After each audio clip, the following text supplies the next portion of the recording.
I have always been told that in football, every game matters. The league built its empire on that promise. Commentators repeat it, coaches preach it, and fans believe it. Each Sunday is framed as sacred. Every kickoff, a chance to shape history. And for decades, I believed it too.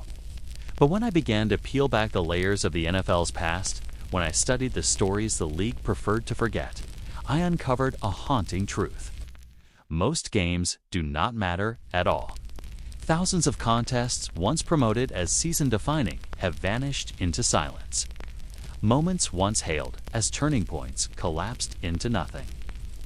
These are the shadowed seasons, the games that changed nothing. There is a strange kind of emptiness in realizing that what felt monumental in the moment became irrelevant almost overnight. The stands filled, the lights burned bright. The commentators declared history in the making. Players left sweat, blood, and broken bones on the field. But as years passed, those same games became footnotes in a ledger no one reads. The hype, the sacrifice, the pain erased by time. The NFL thrives on mythology. But hidden within its archives is a sobering lesson. The vast majority of contests dissolve into obscurity, leaving behind no legacy but the scars on the men who played them.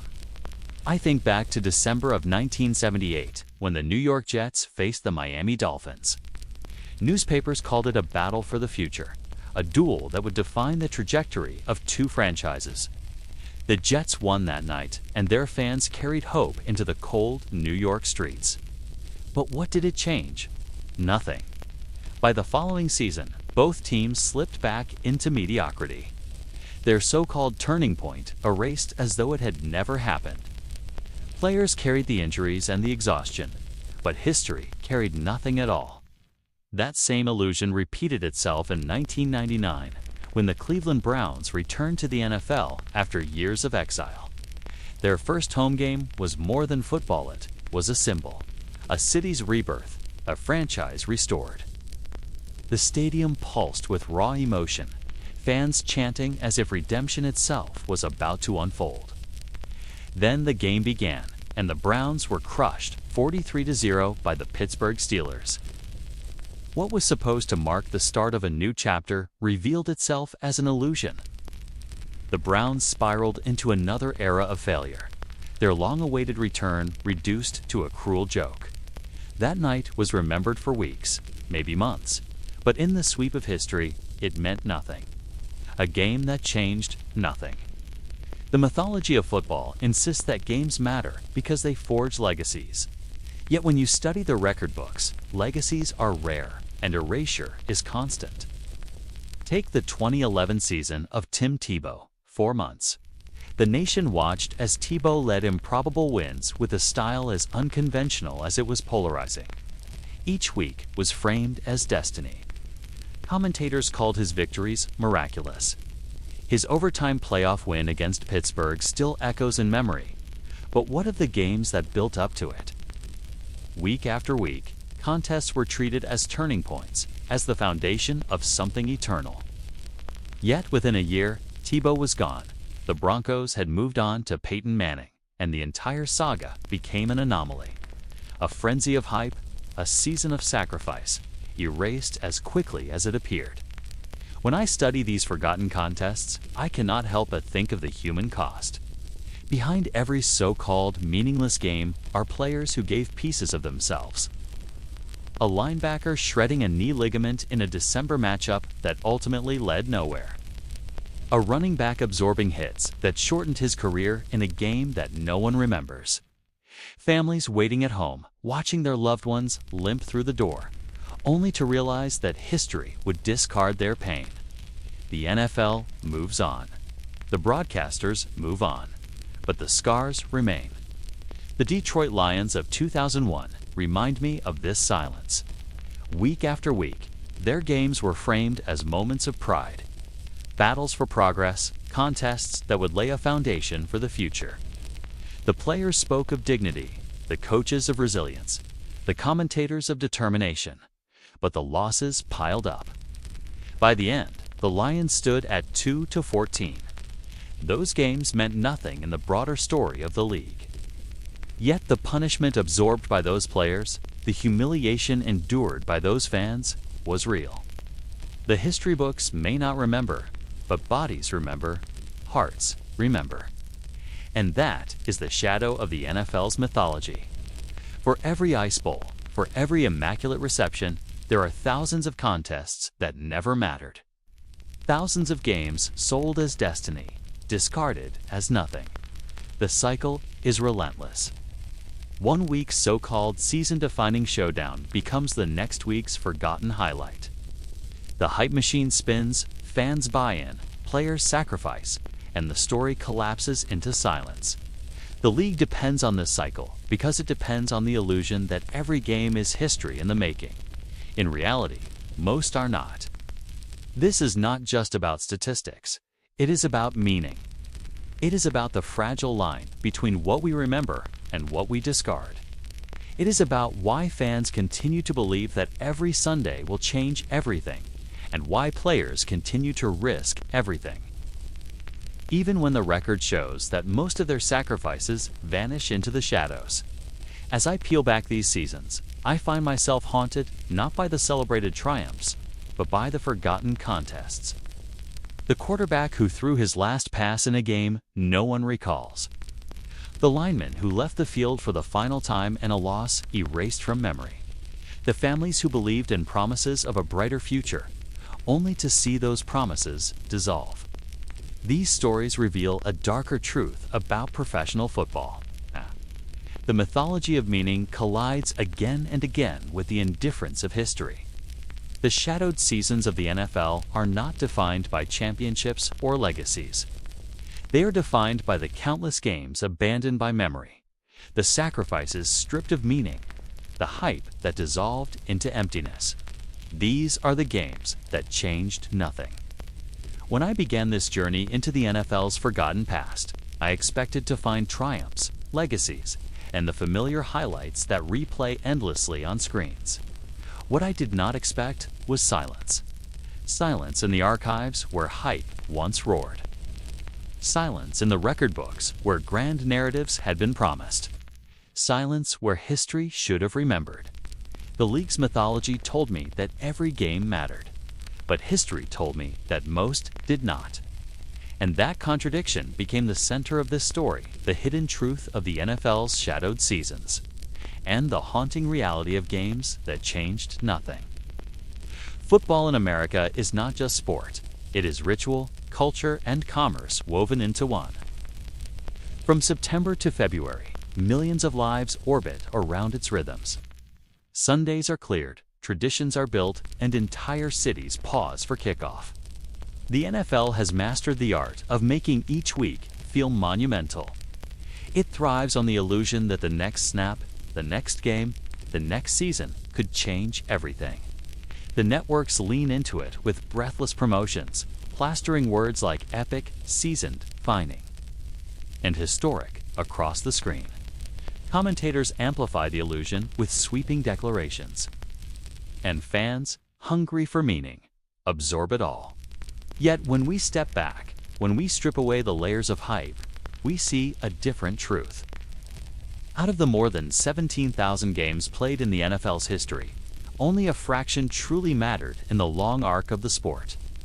A handful shaped legacies, defined dynasties, or altered the course of rules and culture. But the rest, thousands upon thousands of contests, fade into irrelevance. The numbers are stark. Statisticians estimate that less than 5% of all games hold historical significance. That means 95% of the collisions, the sacrifices, the risks, and the hype are consigned to the shadows. It is tempting to dismiss this as obvious. Of course, not every game can matter. Of course, history cannot remember them all. But to stop there would miss the point. Because what makes these forgotten games haunting is not just their erasure, but the cost paid in the moment. Each contest consumed lives, careers, and health. Players tore ligaments, fractured bones, suffered concussions, and absorbed punishment that shortened their futures. Coaches gambled their reputations on outcomes that the league would never remember. fans poured out emotion, investing hope into seasons destined to collapse. These shadowed seasons reveal the cruel paradox of football. That meaning is sold as universal, but in reality, meaning is rare. The NFL has always depended on narrative more than truth. In the 1960s, NFL films turned routine games into epic poetry. Narrators spoke in tones of destiny. Slow-motion replays made mid-season tackles feel like turning points in history. This tradition carried into modern coverage where every primetime game is branded as a showdown, every late-season matchup as do or die. Yet history has no patience for illusion. Most of those do-or-die contests are forgotten within weeks, swallowed by the march of time. The mythology survives, but the meaning collapses. Take, for example, the 1983 season.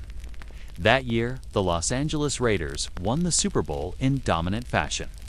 But the road there was littered with games once promoted as season-defining. Mid-season battles against teams like the Kansas City Chiefs or the New York Jets were hyped as tests of destiny. Newspapers declared that those contests would shape the league's balance of power. Yet by season's end, those games meant nothing. The Chiefs missed the playoffs, the Jets collapsed, and the so-called turning points dissolved. The Raiders' championship is remembered. The hype surrounding those forgotten contests is not. What remains, however, are the players who walked off those fields battered, their sacrifices erased. This cycle-hype sacrifice erasure is not an accident. It is the engine of the NFL's cultural power. By convincing fans that every game is history in the making, the league sustains intensity and obsession. The truth that most contests are inconsequential cannot be admitted without undermining the product. And so the illusion continues, week after week, year after year. Fans keep believing, players keep sacrificing, narratives keep spinning, and history keeps discarding. But there is another layer to this story. Forgotten games are not just erased from the league's memory. They also reveal how fragile legacy truly is. For every iconic moment replayed endlessly, the catch, the helmet catch, the Minneapolis Miracle, there are countless games that were framed with similar intensity in the moment, but vanished. This fragility raises haunting questions. How many players' careers are judged by arbitrary highlights? How many coaches are remembered not for their years of toil, but for a single outcome? How many sacrifices are lost because history only remembers the rare, the spectacular, the mythic? The stories of forgotten games expose the selective memory of football. They remind us that legacies are not built solely on effort, skill, or sacrifice, but on chance. A bounce of the ball, a lucky break, a single highlight can etch one moment into eternity while erasing hundreds of others. The NFL has never admitted this fragility because it undermines the narrative of destiny. But once seen, it cannot be unseen. Consider the players themselves. Many have spoken years after retirement about games no one else remembers, but that shaped their lives. A linebacker remembering the night he tore his ACL in a December matchup that never influenced standings. A quarterback describing the sting of throwing his last interception in a game erased from record. A lineman recalling the concussion he never fully recovered from in a loss no one can name. These voices echo with the weight of sacrifice stripped of meaning. The league moved on, but their bodies and memories did not. This documentary is not about the celebrated classics that replay endlessly on highlight reels. It is about the shadowed seasons, the ones buried in silence. It is about the contests once framed as turning points, but later revealed as illusions. It is about players who paid the price for games that changed nothing. And it is about the fans who invested their passion into stories that collapsed under the weight of history. We will travel through decades of the league. From the 1970s grit of New York and Miami, to the false dawn of Cleveland's return in 1999, to the fleeting frenzy of Tebow Mania in 2011. Along the way, we will confront forgotten rivalries, meaningless playoff matchups, and seasons hyped as historic that dissolved into irrelevance. We will hear the voices of journalists who once declared games historic, only to see them vanish from memory. We will listen to players who carry scars from contests that never mattered, and we will trace the pattern that repeats across generations. The NFL thrives on illusion, but history thrives on silence. This is not just a chronicle of forgotten games. It is a critique of a system that depends on erasure. By selling the myth that every game matters, the NFL ensures its cultural power, but in doing so, it conceals the true human cost. This cost is not only physical, but emotional, cultural, and even existential. Fans grapple with disappointment when supposed turning points dissolve. Players grapple with meaninglessness when their sacrifices vanish. Communities grapple with futility when their investments of identity and pride fade into obscurity. These shadowed seasons expose the fragility of meaning in professional football, and in doing so, they reveal a darker truth about the sport itself. As I reflect on the scope of this story, I see the journey ahead as both necessary and unsettling. Necessary because it restores memory to what history has erased. Unsettling because it forces us to confront how much of what we believe about football is built on illusions. In the chapters to come, we will unearth forgotten contests, examine the forces that created their illusions, and reckon with the human cost of games that changed nothing. The NFL would prefer we remember only its legends. But if we are to understand the sport fully, we must also remember its shadows.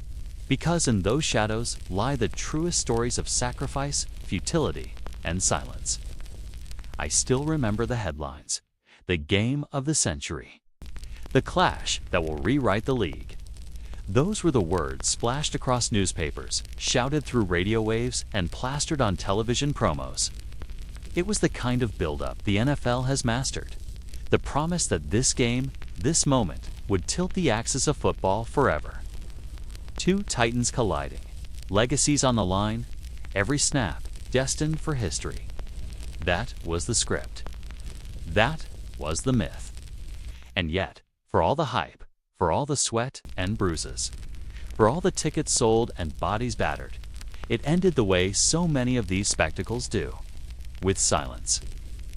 A silence of irrelevance. A silence that swallows entire games, entire seasons, whole rosters of men who believed they were playing for immortality. Let's rewind to one of those moments. December 2nd, 1985. Monday Night Football. The Chicago Bears 2-12-0, crushing everyone in their path. Defense, ranked among the greatest ever assembled, were set to face the Miami Dolphins under the lights of the Orange Bowl. The storyline was irresistible. Could the '85 Bears become the first team since the '72 Dolphins to finish a perfect season?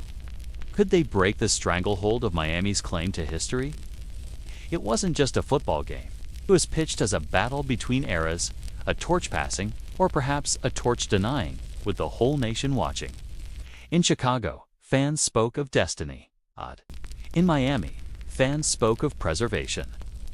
Don Shula, the coach who had guided the '72 Dolphins to perfection, stood on the sideline, watching the team that threatened to erase his legacy.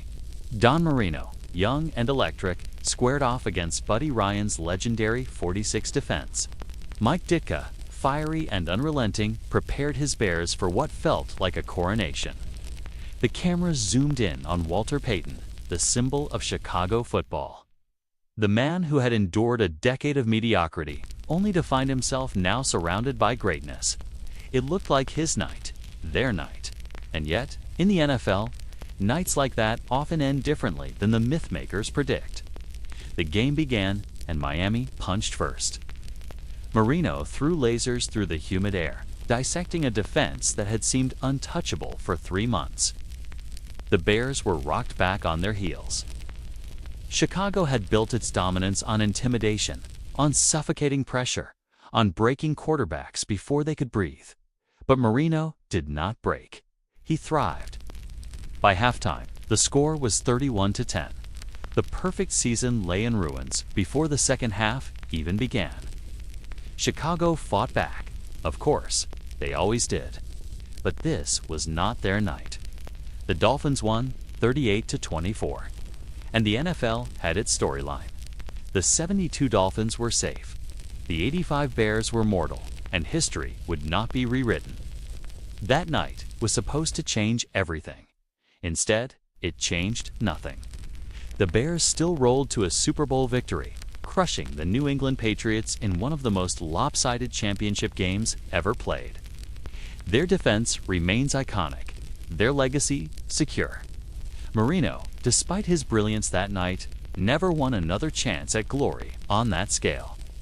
The 72 Dolphins remained untouchable, sipping champagne every season another team fell short. And the so-called game of the century. Forgotten by most, erased by time. A shadowed season in miniature. I think about that night often, not because of the score, but because of what it symbolizes. The NFL is a machine built on promises. Promises of destiny, of immortality, of moments that will live forever. Broadcasters know it, owners know it. Players, deep down, know it too. Every game is sold as a turning point. Every matchup inflated to the status of legend. And yet, more often than not, these nights are swallowed by history. What felt enormous becomes irrelevant. What felt like destiny becomes just another date on a schedule. There's a haunting truth in that. Imagine being a player in that game. Imagine the training camps, the weight rooms, the ice baths, the film study. Imagine Walter Payton carrying the ball into the heart of Miami's defense, knowing every yard was earned through pain. Imagine Dan Marino, his arms sore, his body bruised, but still firing missiles against an unrelenting pass rush. Imagine Buddy Ryan screaming from the sideline, watching his masterpiece defense fall apart. They gave everything. And yet, for all the sacrifice, for all the blood and noise, the game lives on only in trivia. A footnote, a curiosity for die-hard fans. A reminder that most of the NFL's supposed monuments are made of sand. This is the shadow the league rarely acknowledges. For every Ice Bowl, every immaculate reception, every true turning point that etches itself into collective memory, there are dozens of games, hyped, celebrated, consumed, that vanish. They change nothing. They echo for a week, maybe a month, and then silence. And yet, in that silence, something important hides. Because for the players, these games were not nothing. They were everything. For the men who tore ligaments, who left the field concussed, who limped back into locker rooms with injuries that would haunt them for decades, those forgotten nights carried the weight of a lifetime. Think of Wilbur Marshall, the Bears linebacker who chased Marino all night, slamming into blockers, colliding at full speed with human bodies built like tanks. That effort shortened careers.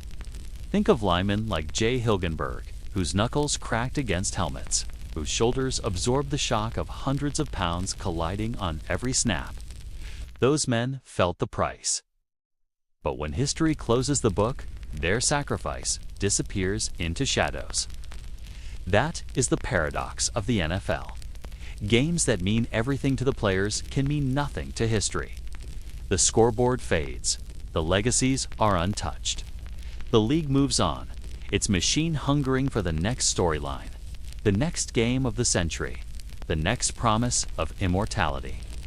When I think of the 1985 Bears and that December night in Miami, I think of how fragile permanence really is. The Bears are remembered, yes, but not because of that night. Marino is remembered, but not because of that win.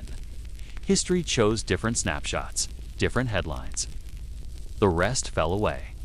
This is why we must confront the shadowed seasons, to see not just the highlight reels, but the forgotten nights, to acknowledge the games that broke bodies and fueled myths, only to vanish when their supposed meaning collapsed.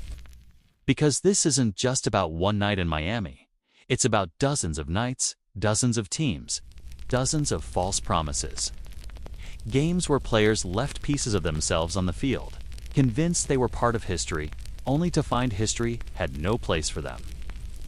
This is where our journey begins. In the silence after the roar, in the shadow that swallows moments once called immortal.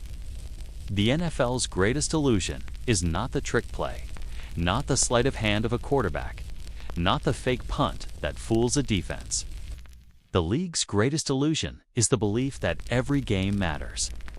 The truth is harsher, more haunting. Most games matter only for a moment, then they vanish. And in that vanishing lies the story of the NFL's shadowed seasons. There is a peculiar cruelty to the way football history works. A single night, a single failure can erase months of dominance.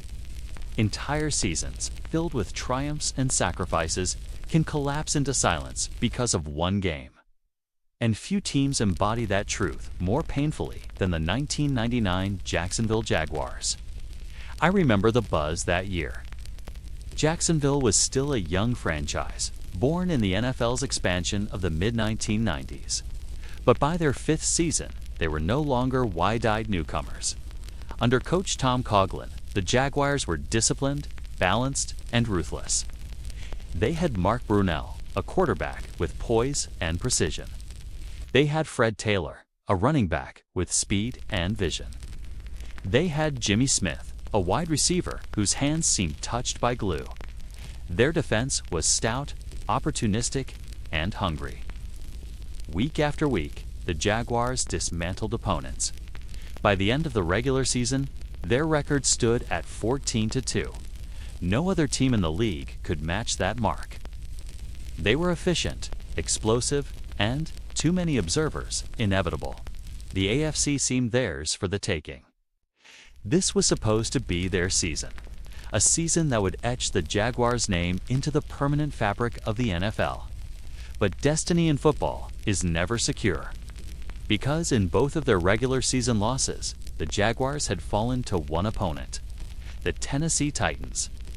And when January arrived, fate delivered the cruelest twist.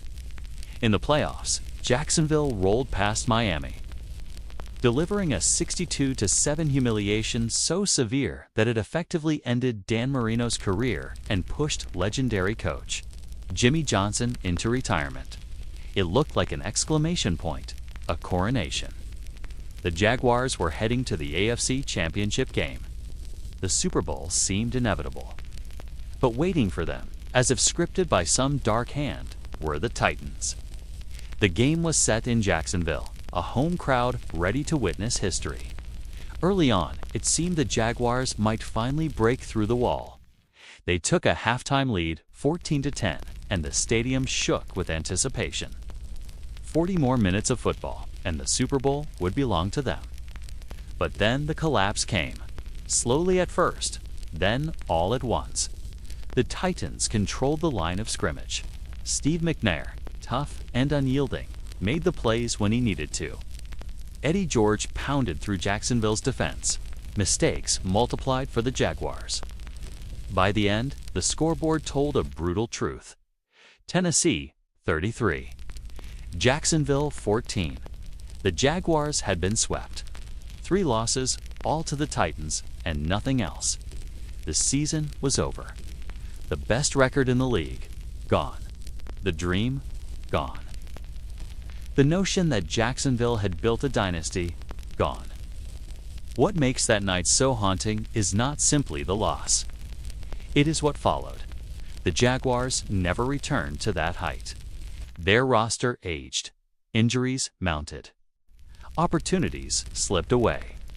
In the years that followed, the franchise spiraled into mediocrity, then obscurity. That 1999 team remains, to this day, the high-water mark of Jacksonville football, and it ended not in glory, but in erasure. I think often about what that means, because in the moment, that season felt monumental. Every victory stacked upon another, like bricks in a fortress. Fans in Jacksonville believed they were watching the birth of greatness. Players pushed their bodies beyond breaking, convinced they were building something eternal. Tom Coughlin, the no-nonsense coach who demanded perfection, believed he had forged a champion, but history decided otherwise. The Titans lost the Super Bowl by a single yard to the St. Louis Rams, and their story became legend. The Rams' greatest show on turf became legend, Jacksonville. Forgotten? Their 14-2 season, the best record in the NFL that year, remembered only as a footnote, a shadow, a season that changed nothing. The statistics remain in the record books, but statistics without legacy are like tombstones with no names.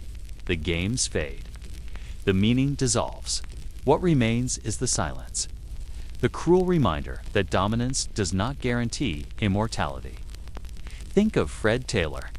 That season, he ran with brilliance, his body slicing through defenses with elegance and power. But injuries stalked him throughout his career, robbing him of wider recognition. Think of Jimmy Smith, who racked up yards and touchdowns that year, who gave every ounce of his talent to that franchise. When people talk about the great wide receivers of the era, his name too often disappears. And think of the fans. Jacksonville, still new to the league, still hungry for validation, poured everything into that season. They filled the stands. Tej. They believed. They dared to dream that their city would stand shoulder to shoulder with New York, Dallas, Green Bay. Instead, they were left with silence. The Titans celebrated on their field. The Super Bowl ticket vanished. The Jaguars returned to shadows. It is a reminder of how fragile football immortality is. One loss can erase everything.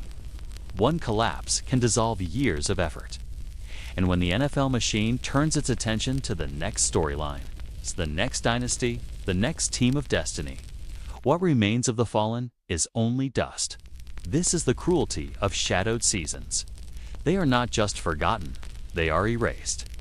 The men who gave everything to those moments are left with memories that history does not care to keep. And so we return to the haunting question. How many other seasons, how many other games carried the weight of destiny, only to be swallowed whole? There is no stage quite like the Dallas Cowboys under the lights. They call themselves America's team, and in 2007, it felt once again like the crown of the NFL was tilting toward Dallas. The Cowboys had swagger. They had weapons. They had history at their back. And for the first time in over a decade, it looked like they might actually live up to the endless drumbeat of hype. The numbers that year told the story. Dallas finished 13-3, tied for the best record in the NFL. Their offense was a spectacle, scoring more points than any Cowboys team in history. Tony Romo, the undrafted quarterback who had risen from obscurity, threw for over 4,200 yards and 36 touchdowns. Terrell Owens, combustible and brilliant, hauled in 15 scores and looked unstoppable at times. Jason Witten, reliable and relentless, added over 1,000 yards receiving. On defense, DeMarcus Ware was a force of nature, terrorizing quarterbacks and striking fear into offensive lines. The narrative was irresistible. This was the year the Cowboys were supposed to return to glory. A decade had passed since their dynasty of the 1990s, when Troy Aikman, Emmitt Smith, and Michael Irvin had turned Dallas into the epicenter of the NFL. Now, fans and media alike declared it was time for a new era. Every game that season felt like part of a coronation march. There was the 25-24 thriller in Buffalo, when Romo threw 5 interceptions but rallied the team to a miracle comeback. There was the Thanksgiving demolition of the Jets. There was the Week 13 showdown against the Green Bay Packers. Billed as a battle between Romo and Brett Favre, a torch-passing game, which Dallas won. 37-27. By December, the Cowboys looked untouchable. The playoffs loomed, and with the NFC's #1 seed locked down, Dallas had home field advantage. They would need only 2 wins, both in Texas Stadium, to reach the Super Bowl. The script was written. But in football, scripts rarely survive the first act. The opponent awaiting Dallas in the divisional round was the New York Giants, a team they had beaten twice during the regular season. To most observers, this was no more than a stepping stone. Romo, Owens, and Witten were too much. Dallas's defense was too strong. The Cowboys were the class of the NFC. Few doubted it. The game unfolded with the kind of tension only January football provides.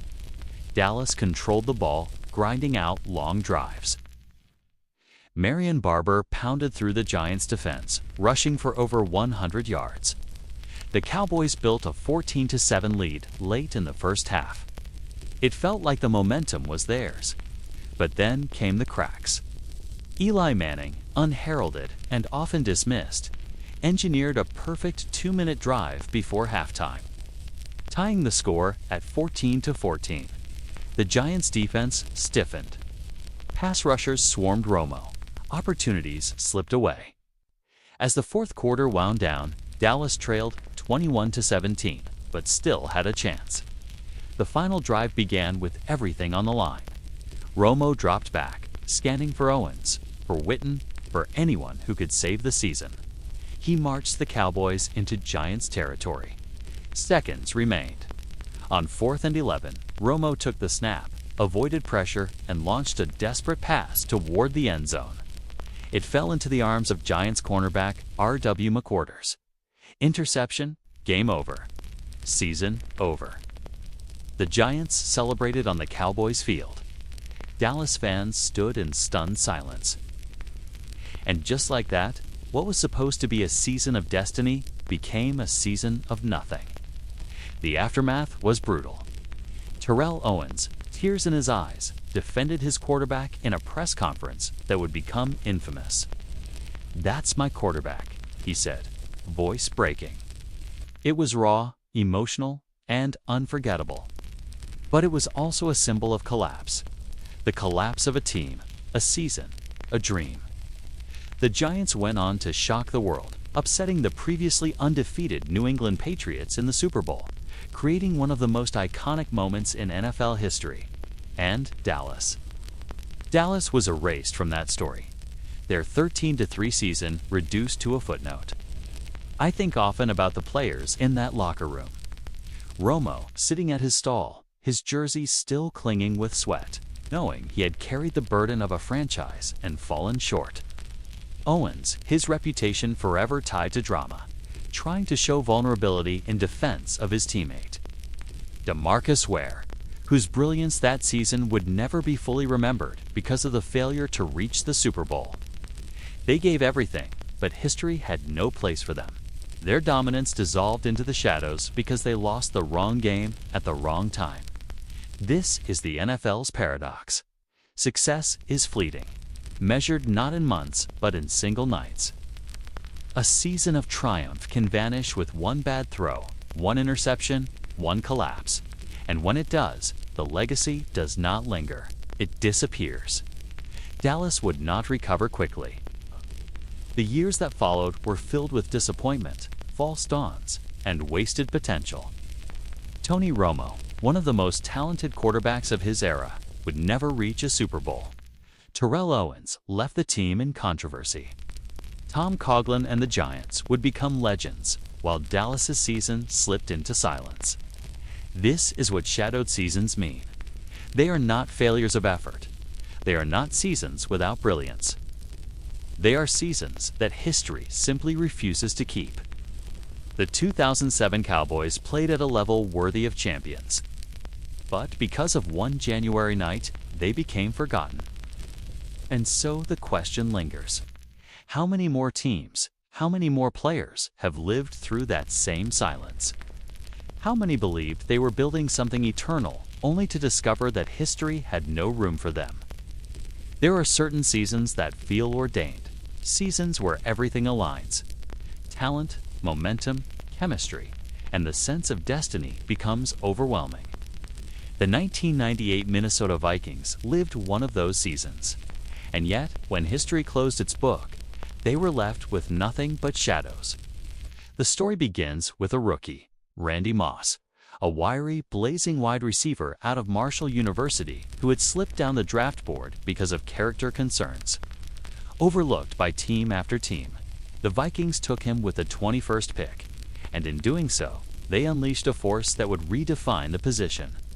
From the moment Moss stepped onto the field, he was unstoppable. Defensive backs who had spent years mastering their craft suddenly looked helpless. Quarterbacks who once relied on precision found themselves simply tossing the ball into the sky, trusting Moss to leap, stretch, and dominate. His rookie season was a spectacle. 69 receptions, 1,313 yards, 17 touchdowns. A record-shattering debut, delivered with breathtaking ease. But Moss was not alone. The Vikings already had Cris Carter, the consummate professional, a future Hall of Famer who ran routes with surgical precision. They had Jake Reed, another 1,000-yard receiver. They had Robert Smith, a running back who combined power with grace. And they had Randall Cunningham, a quarterback who had once seemed finished, now resurrected, playing the best football of his life. Together, they formed an offense unlike anything the NFL had ever seen. By the end of the season, Minnesota had scored 556 points, at the time, the most in league history. They finished 15-1, their only loss a fluke defeat against Tampa Bay. They seemed inevitable, unstoppable, destined. Fans believed it. Analysts believed it. Even opponents, deep down, knew they were witnessing something special. The Vikings weren't just winning. They were rewriting what football offense could be. When the playoffs began, destiny still seemed aligned. In the divisional round, Minnesota dismantled the Arizona Cardinals, 41-21. Moss scored twice. Cunningham threw for over 300 yards, and the machine rolled on. The NFC Championship awaited.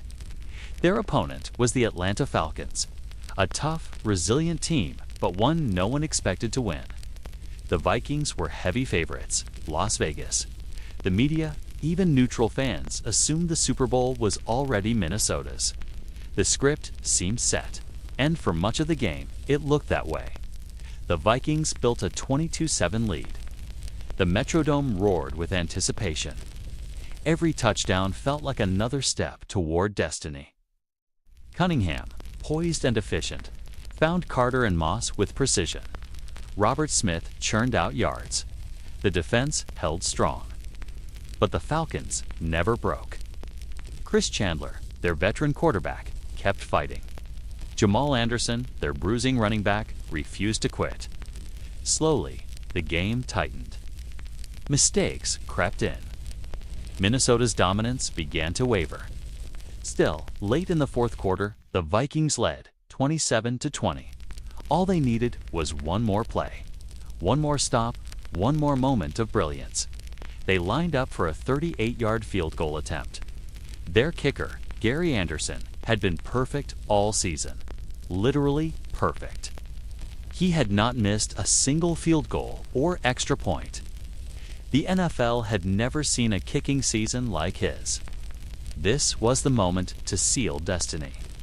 The snap came. The hold was clean. Anderson's leg swung.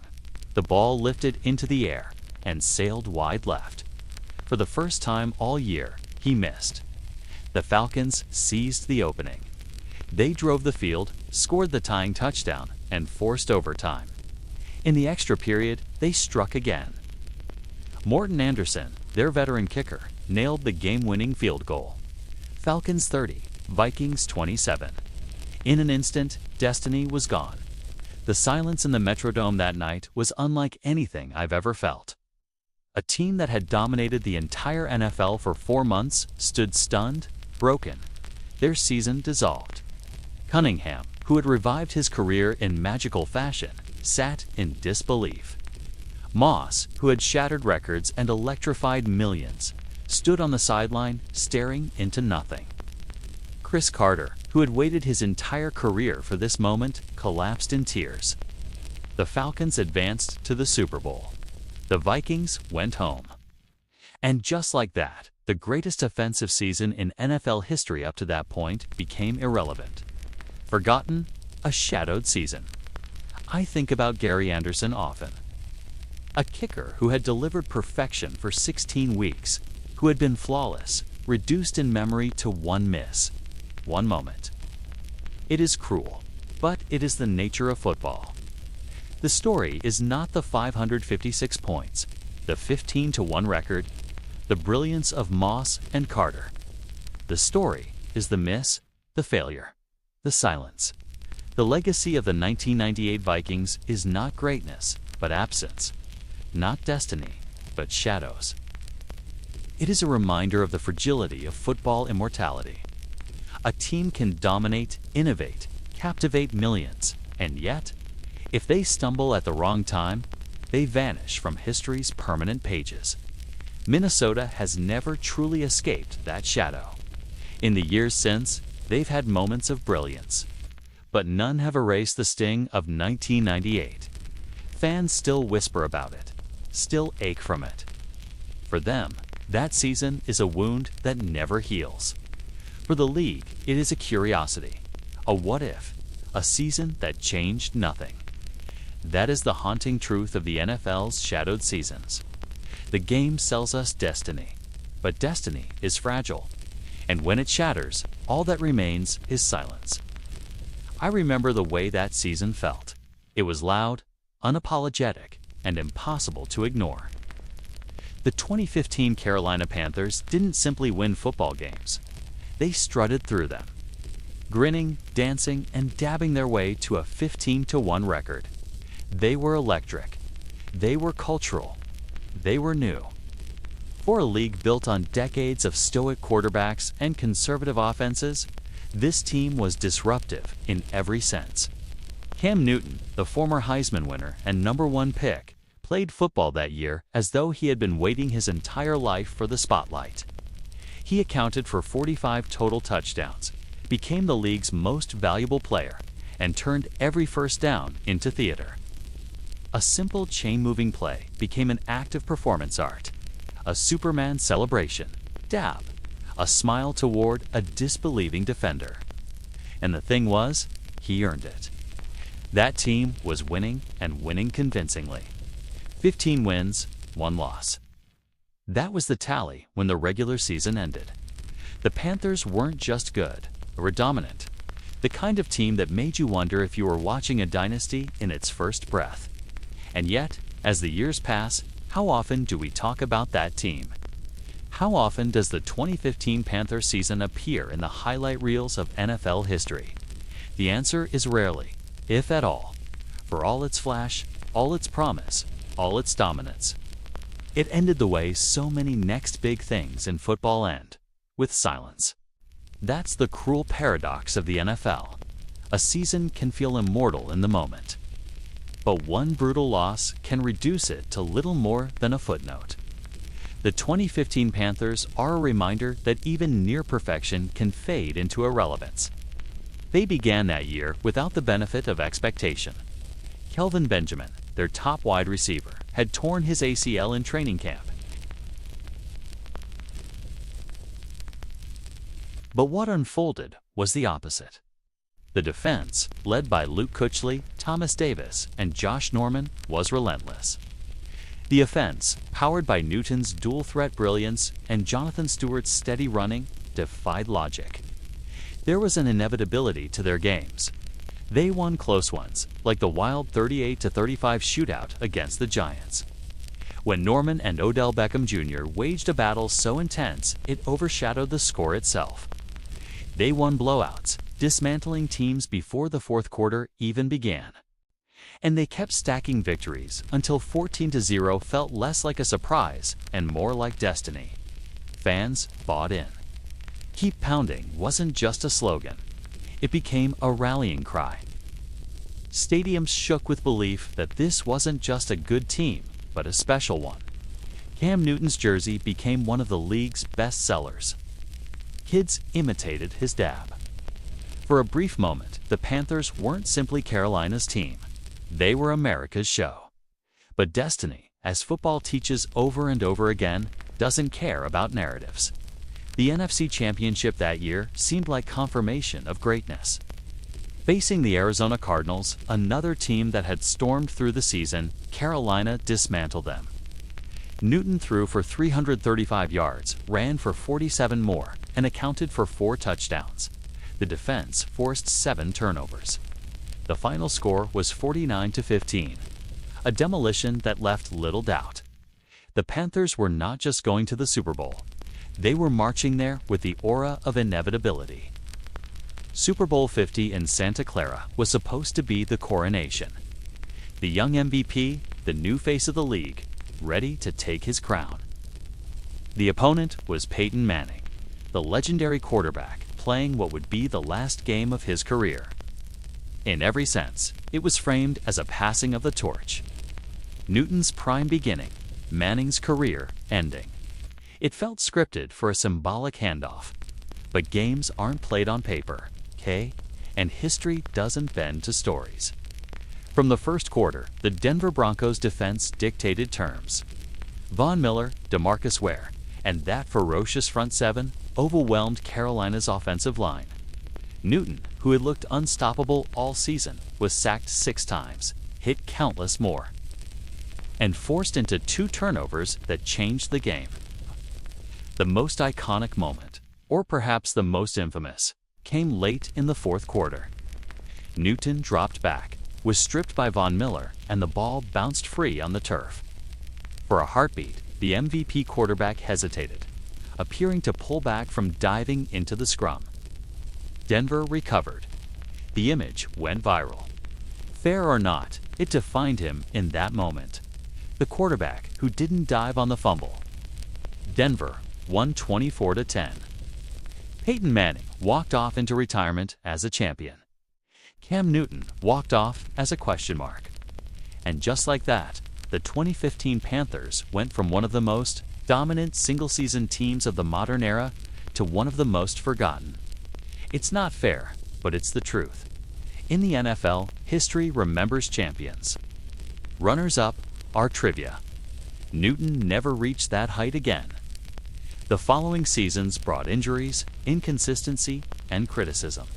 By 2020, his tenure in Carolina was over. The Panthers, who once felt like a dynasty in waiting, never returned to that stage. Ask yourself, how many highlight reels celebrate that 15-1 season? How many NFL film specials recall their dominance? Compare that to the 1972 Dolphins, the 1985 Bears, or even the 2007 Patriots. The Panthers season exists in a strange shadow, too spectacular to ignore, too incomplete to revere. The cultural resonance faded just as quickly. Newton's dab, once ubiquitous, became a relic of a short-lived trend. The defense dissolved. Josh Norman left in free agency. Injuries chipped away at what once felt unbreakable. 15 wins, 1 loss. And in the end, it changed nothing. That's the haunting beauty of this game. Glory is fragile. Perfection, or something close to it, can vanish in 60 bruising minutes. The 2015 Panthers remind us that even the loudest roars can echo into silence. Their season was not wasted. It thrilled. It inspired. It mattered to those who lived it. But in the wider arc of NFL history, it is a ghost story, the tale of a juggernaut that never became immortal. And as the decades roll forward, that is what NFL Darkside keeps uncovering. The seasons where greatness seemed inevitable, but where history slammed the door. I can still picture the noise surrounding the Dallas Cowboys in 2007. It wasn't just hype, it was conviction, the kind of widespread belief that feels almost dangerous in hindsight. America's team had finally re-emerged from its long drift of mediocrity, and everything about that season screamed inevitability. The roster was stacked with talent. The wins piled up quickly. The sense of destiny hovered in the air like a storm cloud waiting to break. That year, the Cowboys went 13-3, securing the #1 seed in the NFC. They were the darlings of primetime television, and every storyline seemed to align with a perfect script. Tony Romo, the undrafted quarterback turned franchise star, was playing the best football of his career. Terrell Owens, volatile yet brilliant, caught 15 touchdowns and electrified crowds with every play. Marion Barber ran with fury. Jason Witten was as reliable as ever. DeMarcus Ware and Greg Ellis terrorized quarterbacks. It was as though the stars had aligned for a franchise desperate to reclaim its 1990s aura. And yet, looking back, that season stands as one of the great illusions in NFL history. A mirage of destiny that evaporated in a single afternoon. Dallas began 2007 hot and stayed hot.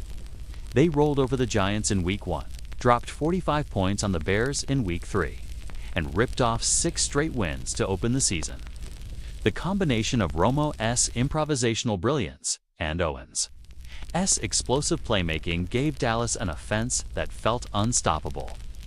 When Romo scrambled out of the pocket and launched a deep strike, the stadium buzzed with the electricity of possibility. They finished the year 13-3, their best record since 1992. The glory years of Aikman, Emmett, and Irvin. Romo threw for over 4,000 yards with 36 touchdown passes. Owens caught 81 passes for 1,355 yards. Witten added nearly 1,000 yards himself. The Cowboys' offense was second in the league in points scored. They didn't just win, they dominated. Their 3 losses were by a combined 14 points. And 2 came in meaningless games down the stretch when the top seed was already secure. This wasn't merely a good team. It was, in the eyes of many, the Super Bowl favorite. For a fan base starving for relevance, it felt like restoration. 10 years removed from their last great championship run, the Cowboys seemed ready to re-establish themselves atop the sport. But the NFL has a way of exposing even the strongest narratives. The divisional playoff against the Giants was supposed to be the next step in a preordained march. Dallas had beaten New York twice in the regular season, including a 45-35 shootout in Week 1 and a 31-20 win later that year. They had home field advantage. They had the better record. They had the better roster. On January 13, 2008, none of that mattered. The game was ugly from the start. The Giants, led by Eli Manning, came in with nothing to lose, riding the momentum of a wild-card win. Their defense, physical and relentless, hammered Romo from the opening drive. The Cowboys' offense, so fluid all season, looked constrained.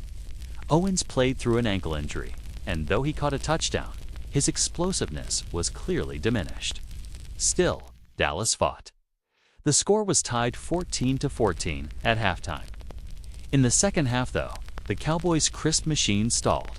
Penalties mounted. Drives fizzled. The noise of the crowd grew tense rather than celebratory. And then, with the game on the line, Romo had one last chance to rescue destiny. Trailing 21-17 with seconds remaining, Romo dropped back and heaved a desperate pass into the end zone, aiming for Terry Glenn. The ball sailed into a crowded corner of the end zone, where Giants cornerback R.W. McQuarters came down with the interception. Game over. Season over. The stadium fell into silence.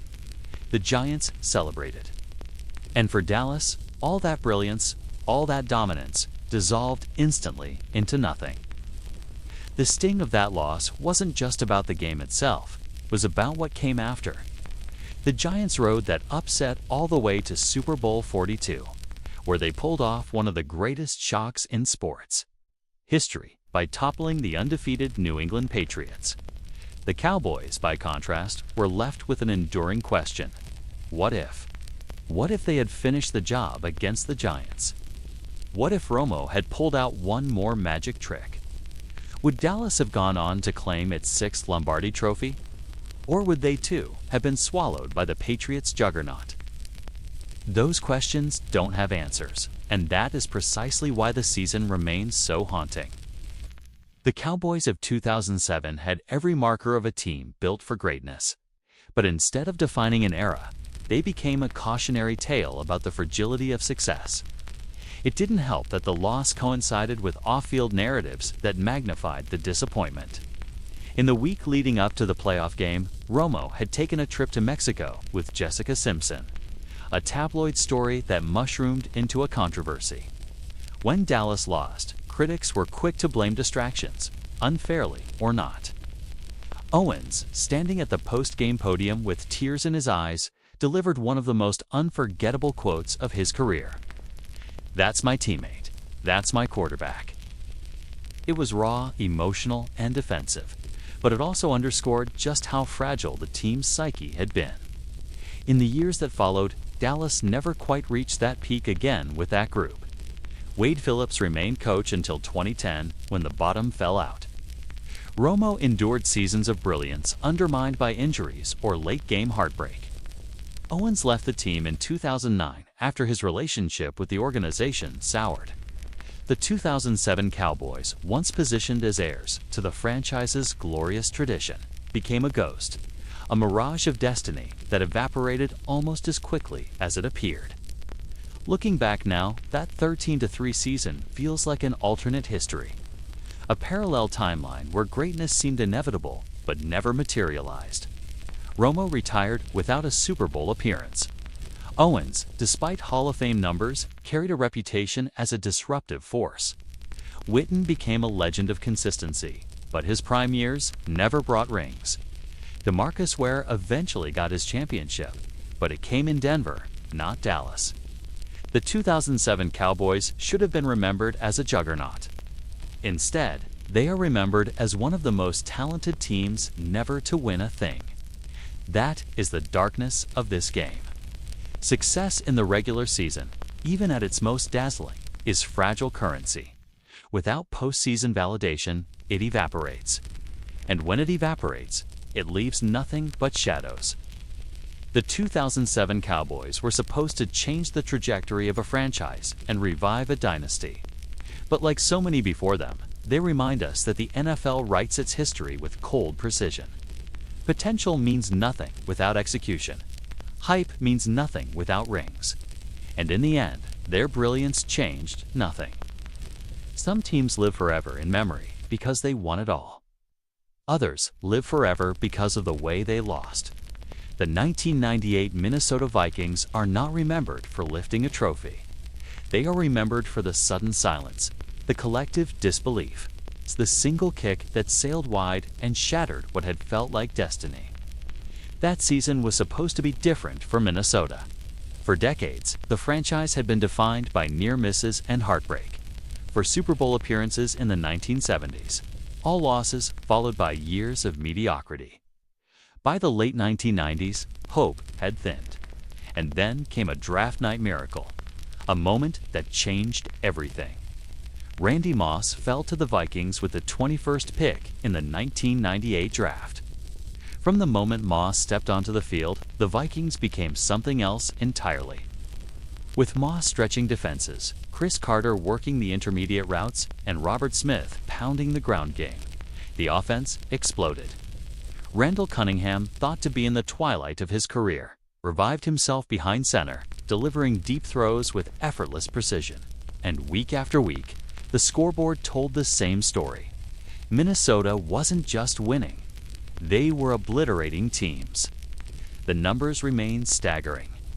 The Vikings scored 556 points in the regular season, at that time the most in NFL history. They averaged more than 34 points a game, an unheard-of pace in the era before modern spread concepts. Moss caught 17 touchdowns as a rookie, defying every notion of what was possible for a first-year receiver. Carter added 12 of his own, while Cunningham threw 34 touchdown passes and earned a Pro Bowl nod. The defense, anchored by John Randall's ferocity on the line, held its own, allowing the offense to dictate pace. The aura around the team was undeniable. This wasn't just a contender. This felt like one of those rare squads destined to be etched alongside the 1985 Bears or the 1972 Dolphins. Destiny was no longer a hope in Minnesota. It was an expectation. In the playoffs, the dominance continued. Against the Arizona Cardinals in the divisional round, Moss torched the secondary for 124 yards and a touchdown. The Vikings scored 41 points with ease, as though they were merely stretching before the real contest arrived. That real contest came 1 week later, the NFC Championship game against the Atlanta Falcons. On paper, Atlanta was no match. The Falcons were 14-2, a strong team in their own right, but few believed they could stand toe-to-toe with Minnesota's firepower. The Vikings were favored by more than 10 points, a margin almost unheard of for a conference title game. It was supposed to be a coronation. For 3 quarters, it looked like that coronation was unfolding. Minnesota built a 22-7 lead. Cunningham found Moss deep. The defense swarmed Chris Chandler, Atlanta's journeyman quarterback. The Metrodome thundered with the belief that the Super Bowl was already secured. But football has a cruel way of turning certainty into fragility. Atlanta clawed back, chipping away at the lead. With less than 3 minutes left, Minnesota still held a 27-20 advantage. The ball rested at Atlanta's 21-yard line. It was 4th down, and Gary Anderson, perfect on the season, jogged onto the field. Anderson had not missed a field goal all year. 35 attempts, 35 makes. He was automatic, the kind of kicker who erased anxiety. This one, a 38-yarder, was routine by his standards. Make it, and the Vikings would hold a 10-point lead. The Super Bowl would be within reach. The snap was clean. The hold was clean. Anderson swung his leg, and the ball sailed wide left. For the first time all season, perfection cracked. The stadium gasped. Players stood frozen. The Falcons, given new life, seized it. Chandler marched Atlanta down the field, and with less than a minute to play, threw the tying touchdown to Terrence Mathis. Overtime followed, tense and suffocating, until Morton Anderson's 38-yard kick split the uprights. The Falcons won, 30-27. The Metrodome fell silent, the kind of silence that feels like it might never end. The Vikings' dream season had dissolved in a matter of minutes. What followed was not redemption, but decline. Cunningham never recaptured that magic. The next season, the Vikings lost in the divisional round. By 2000, the roster had changed. The dominance faded. Moss became a legend. Carter retired, and the team cycled through quarterbacks searching for another spark. But 1998 remained an open wound. That year wasn't supposed to be another almost. It was supposed to be the year. For a fan base that had endured so many near misses, this collapse cut deeper than most. To this day, Vikings fans speak of 1998 with a kind of reverent pain. They remember Moss streaking past defenders, Anderson's kick slicing wide, the Falcons celebrating on their field. They remember the way a team that felt invincible proved mortal at the worst possible time. History is merciless. The 1998 Vikings are not remembered alongside the great champions. They are remembered as one of the greatest teams never to win. They became a symbol of squandered destiny, of how even perfection is fragile when the game demands flawless execution in its final moments. That season should have changed the story of the franchise, should have erased decades of near misses and heartbreak. Instead, it became another chapter in that same story, a story of what might have been. And in the cruel arithmetic of the NFL, that 15-1 record, that record-setting offense, that sense of inevitability, it all added up to nothing. The 1998 Vikings were extraordinary, but extraordinary doesn't always endure. The late 1990s and early 2000s St. Louis Rams were football's Renaissance painters. They turned the gridiron into a canvas, stretching the limits of offensive imagination. In just a few years, the Rams went from a middling franchise to the most electrifying spectacle in sports. Their offense, nicknamed the greatest show on turf, redefined what was possible in the NFL. They didn't just score points, they dazzled. They humiliated defenses. They made the extraordinary feel ordinary. And in 2001, it seemed as if their reign would culminate in Dynasty. A second Super Bowl in 3 seasons was within reach. They had the talent, the swagger, and the numbers to prove it. But destiny, as it so often does in the NFL, had other plans. The Rams' transformation began in 1999, when a grocery clerk turned backup quarterback named Kurt Warner became an overnight legend. With weapons like Marshall Faulk, Torrey Holt, and Isaac Bruce, Warner piloted an offense that scored 526 points, then a league record. That year, the Rams capped their Cinderella run with a dramatic Super Bowl victory over the Tennessee Titans. 2 years later, Warner and company were no longer Cinderella. They were emperors. In 2001, they surged to a 14-2 record. Warner threw for more than 4,800 yards and 36 touchdowns, earning MVP honors. Falk added nearly 2,000 yards from scrimmage, a dual-threat back unlike any the league had ever seen. Holt and Bruce stretched defenses vertically, while Azahir Hakim punished them underneath. Defensive coordinators admitted openly, there was no stopping St. Louis. The best one could hope for was to contain them, slow them down just enough to survive. The season felt inevitable. The Rams weren't just good, they were transcendent. Warner's release was lightning quick, his accuracy deadly. Falk glided through holes, catching passes as gracefully as he took handoffs. Holt and Bruce ran routes that seemed carved with surgical precision. They were fast, they were fluid, and above all, they were relentless. The stats tell the story. The Rams led the league in scoring with 503 points.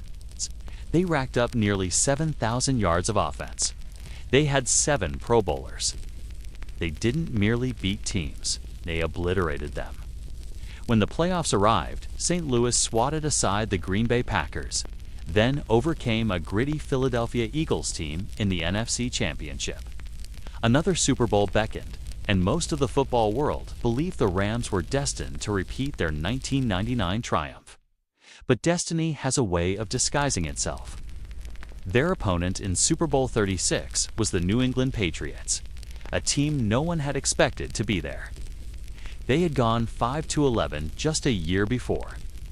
Their starting quarterback, Drew Bledsoe, was injured early in the 2001 season, leaving the job to an unheralded 6th-round pick named Tom Brady. The Patriots were a story of resilience and timing. Brady managed the offense efficiently, and a rugged defense led by T.D. Bruschi.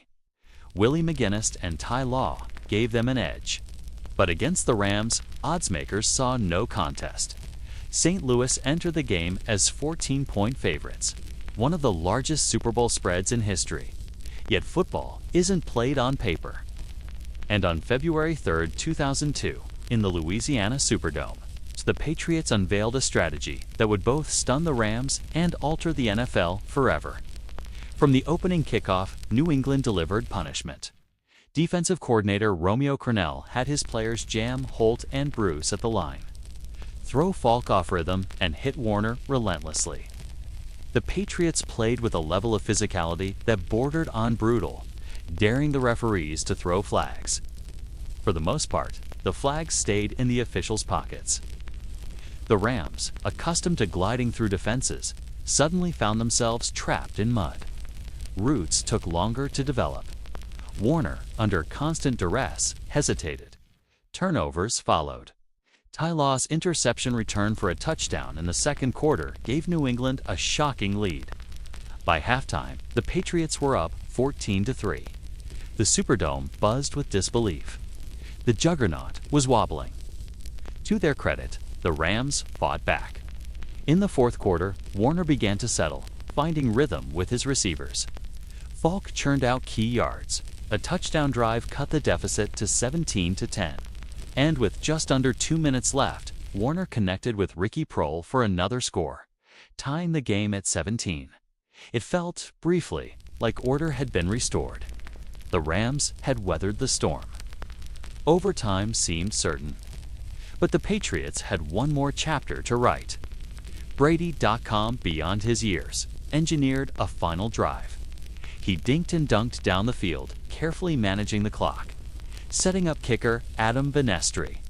With 7 seconds left, Vinestri drilled a 48-yard field goal through the uprights. Patriots 20, Rams 17. The shock was total. The greatest show on turf had been silenced. A dynasty in waiting had been undone by an upstart. For New England, the victory marked the dawn of a new era. The Brady-Belichick dynasty that would dominate the next 2 decades. For St. Louis, it marked the beginning of the end. The Rams returned to the playoffs the following year, but never recaptured their aura. Warner battled injuries and inconsistency before being replaced by Mark Bulger. Falk's brilliance faded under the weight of mileage. Holt and Bruce remained productive, but the system lost its magic. Within a few seasons, the greatest show was history. Its window closed as abruptly as it had opened.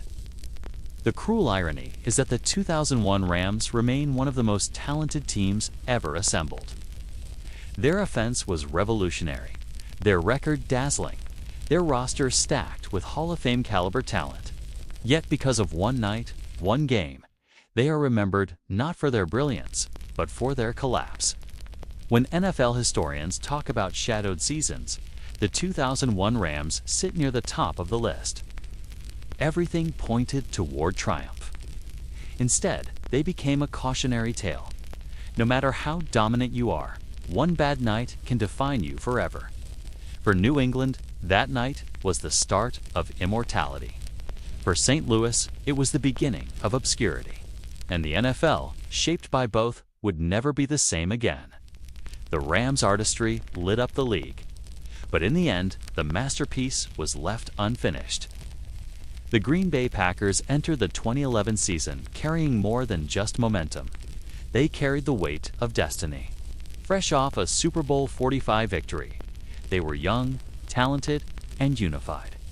Aaron Rodgers had ascended from promising quarterback to league superstar, and the roster around him was stacked with weapons. Many analysts didn't just call the Packers favorites to repeat. They called them inevitable. For much of that season, inevitability looked like fact. Green Bay started the year 13-0, tearing through opponents with an offense that was as precise as it was unstoppable. Rodgers orchestrated it with the calm mastery of a conductor guiding a symphony. His passes sliced through defenses. Jordy Nelson emerged as a deep threat. Greg Jennings was in his prime. Jermichael Finley stretched the seams. Randall Cobb, a rookie, added flashes of brilliance. By the end of the regular season, the Packers had finished 15-1. Their only loss, a Week 15 stumble against the Kansas City Chiefs, was dismissed as a fluke. The kind of game every great team inevitably drops. No one doubted their standing. This was a team on a collision course with history, one that could join the pantheon of dominant repeat champions. The numbers were staggering. Rodgers threw for 45 touchdowns against just 6 interceptions, a ratio nearly unheard of at the time. His passer rating of 122.5 set a new NFL record. Green Bay's offense scored 560 points, tops in the league, and racked up over 6,400 yards. Their defense, though vulnerable, seemed serviceable enough given how often the offense put games out of reach. As the playoffs began, the Packers were installed as overwhelming favorites. The NFC would run through Lambeau Field, a venue where frozen tundra and rabid fans combined to form one of football's greatest advantages. Few doubted that Rodgers and his arsenal would carve through the competition en route to a second straight Lombardi trophy, but shadows crept in. The defense, while opportunistic, had been bleeding yards all season. In fact, the 2011 Packers surrendered more passing yards than any team in the league.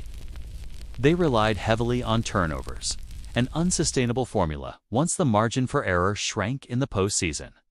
There were cracks in the armor, faint but undeniable. Then came tragedy. Offensive coordinator Joe Philbin lost his son Michael, who drowned just days before the Packers' divisional round game. The team mourned deeply. Philbin returned to the sideline, but the grief weighed heavily. Players later admitted the locker room felt different that week, less sharp, less focused, less whole. Their opponent was the New York Giants, a team that had limped into the playoffs with a 9-7 record. On paper, it looked like a mismatch, but in reality, the Giants were dangerous. Quarterback Eli Manning had found his rhythm late in the season. Wide receivers Hakeem Nicks and Victor Cruz gave defenses nightmares. Most importantly, the Giants' defensive line, anchored by Justin Tuck, O.C. Umenyiora, and Jason Pierre-Paul, was capable of wrecking even the most efficient offense.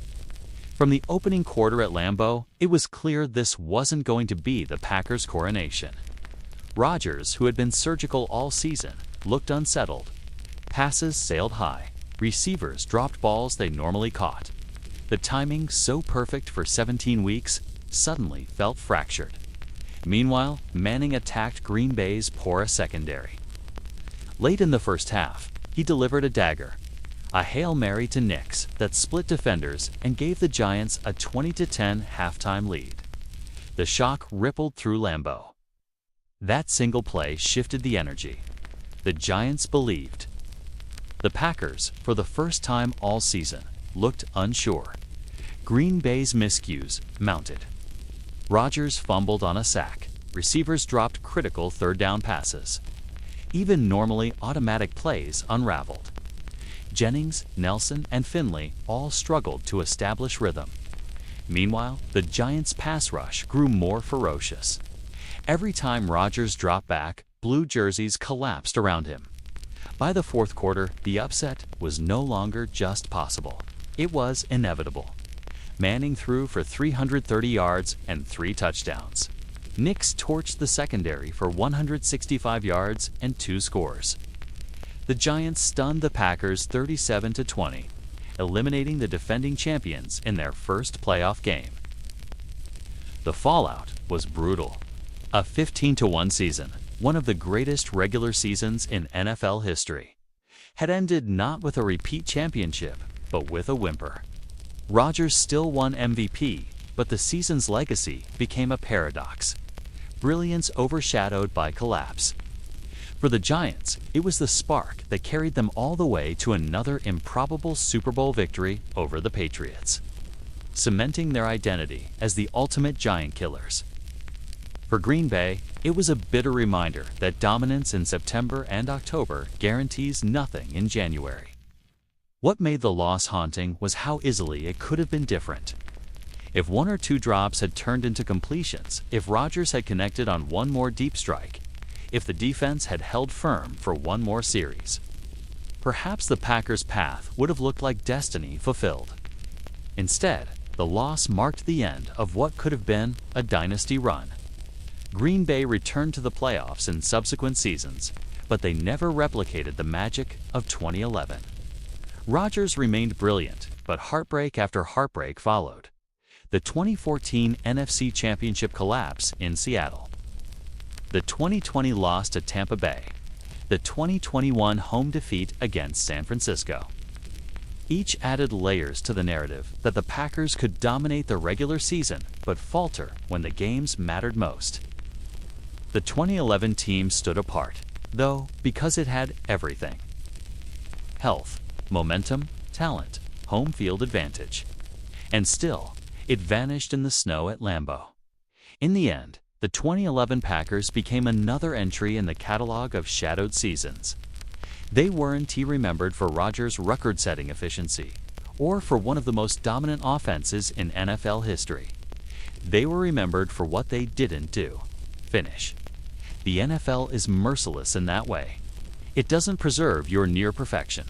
It doesn't honor your almost. History demands rings, parades, and banners. Without them, even greatness can fade into dust. For Green Bay, 2011 should have been a golden chapter in a storied legacy. Instead, it is remembered as an empty promise, a season where inevitability dissolved into disappointment, and destiny never arrived.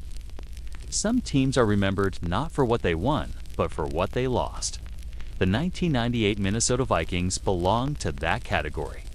In the long, icy history of the franchise, there has never been a season more dazzling, more dominant, or more heartbreaking. They were built for destiny minus 15 wins, an unstoppable offense, and a sense of inevitability that swept across the league. Yet, in the cruelest twist, everything unraveled with a single swing of a kicker's leg. Heading into 1998, the Vikings were a talented but incomplete team. They had Randall Cunningham, a quarterback long past his supposed prime, who many believed was little more than a caretaker. They had Chris Carter, the Hall of Fame receiver renowned for precise routes and sure hands, still in the twilight of his brilliance. They had Robert Smith, a dynamic running back with breakaway speed. They had Jake Reed, a reliable option opposite Carter. But what transformed them into juggernauts was the arrival of Randy Moss. Moss fell to the 21st pick in the 1998 draft due to character concerns, a mistake that haunted nearly every team that passed on him. From his first snap, he changed everything. His speed was otherworldly. His reach seemed to bend physics. Defensive backs had no answers. Moss didn't just catch passes, he demoralized entire defenses. With Moss stretching the field, Cunningham revived his career. At 35 years old, he played like a man reborn. His deep throws hung in the air like guided missiles, perfectly timed for Moss's endless stride. Carter, with his precision, became an unstoppable possession target. Smith shredded defenses when they overcommitted to the pass. The Vikings were not just good, they were revolutionary. The numbers defied belief. Minnesota scored 556 points, a new NFL record at the time. They averaged more than 34 points per game. Cunningham threw 34 touchdowns. Moss, as a rookie, caught 17 of them while piling up 1,313 yards. Carter added 12 touchdowns of his own. Reed topped 1,000 yards. Smith added nearly 1,500 yards from scrimmage. Week after week, they dismantled opponents. They won 15 games, tied for the most in NFL history. They didn't just win, they humiliated. They beat the Packers at Lambeau Field, ending Brett Favre's 29-game home winning streak on Monday Night Football. They embarrassed Dallas on Thanksgiving with Moss catching 3 passes for 163 yards and 3 touchdowns. Every time the Vikings took the field, it felt like a coronation. They weren't just chasing a championship, they were chasing history. The playoffs began with more of the same. In the divisional round, they throttled the Arizona Cardinals 41-21, looking every bit the unstoppable machine that set the stage for the NFC Championship game against the Atlanta Falcons. Atlanta was no pushover. They had gone 14-2, led by Chris Chandler, running back Jamal Anderson, and the Dirty Bird defense. But the Falcons weren't supposed to be in the Vikings class. Minnesota was at home in the Metrodome, a stadium where noise shook the rafters and opponents wilted. The betting line favored the Vikings by double digits. Many believed the game was a formality. For 3 quarters, it seemed they were right. Minnesota built a 22-7 lead. Cunningham looked sharp. Moss scored again. Carter moved the chains. The defense contained Anderson. With the 4th quarter ticking down, the Vikings held a 27-20 lead. All that remained was to close the door. That's when the shadows crept in. Late in the 4th quarter, the Vikings marched down the field, positioning themselves for a field goal that would all but seal the game. Their kicker, Gary Anderson, was perfect that season. 35-4-35 on field goals. 59-4, 59 on extra points. He hadn't missed a single kick in 1998. As he lined up from 38 yards, the crowd was already celebrating. A successful kick would have given Minnesota a 10-point cushion with less than 2 minutes to play. But then, the impossible happened. Anderson's kick sailed wide left. The Metrodome fell silent. A season of perfection, undone in a single moment. The Falcons seized the chance. Chandler led a desperate drive, finding Terrence Mathis for a tying touchdown. Suddenly, overtime loomed. In overtime, the Vikings had opportunities, but they played conservatively, afraid of mistakes. Their high-octane offense stalled. Eventually, Atlanta broke through. Kicker Morton Anderson nailed a 38-yard field goal, and just like that, the Falcons had stunned the Vikings 30-27. The disbelief lingered for years. Minnesota had been 15-1, had shattered scoring records, had been within 1 kick of the Super Bowl. Instead, they were left with nothing.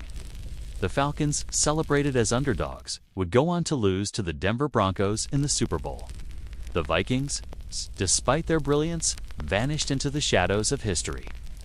Gary Anderson's miss became one of the most infamous plays in NFL history.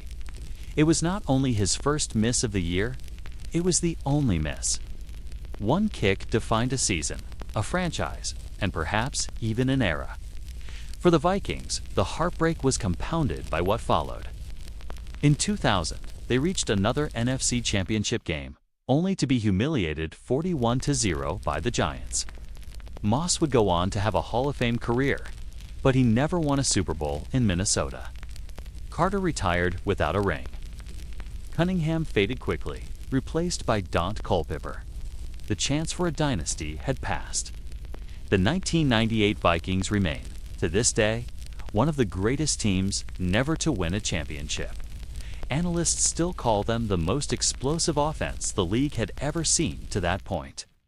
But in the NFL, greatness without rings is remembered as failure. When fans look back at that season, they don't remember the 556 points, the 15 victories, or Moss's dazzling rookie year.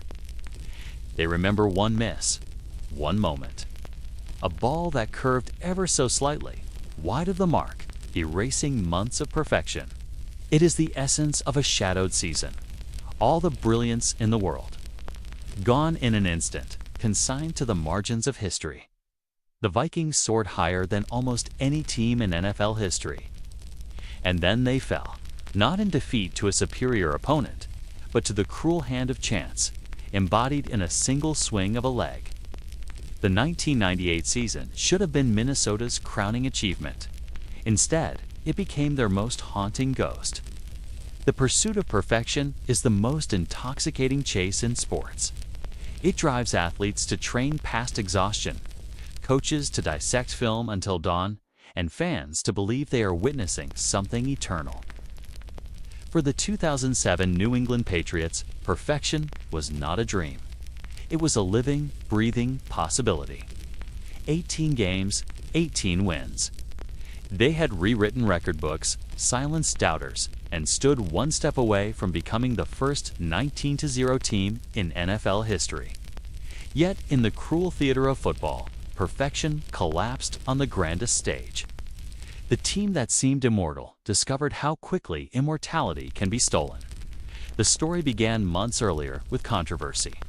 In September 2007, just as the season opened, the Patriots were caught in what would be known as Spygate.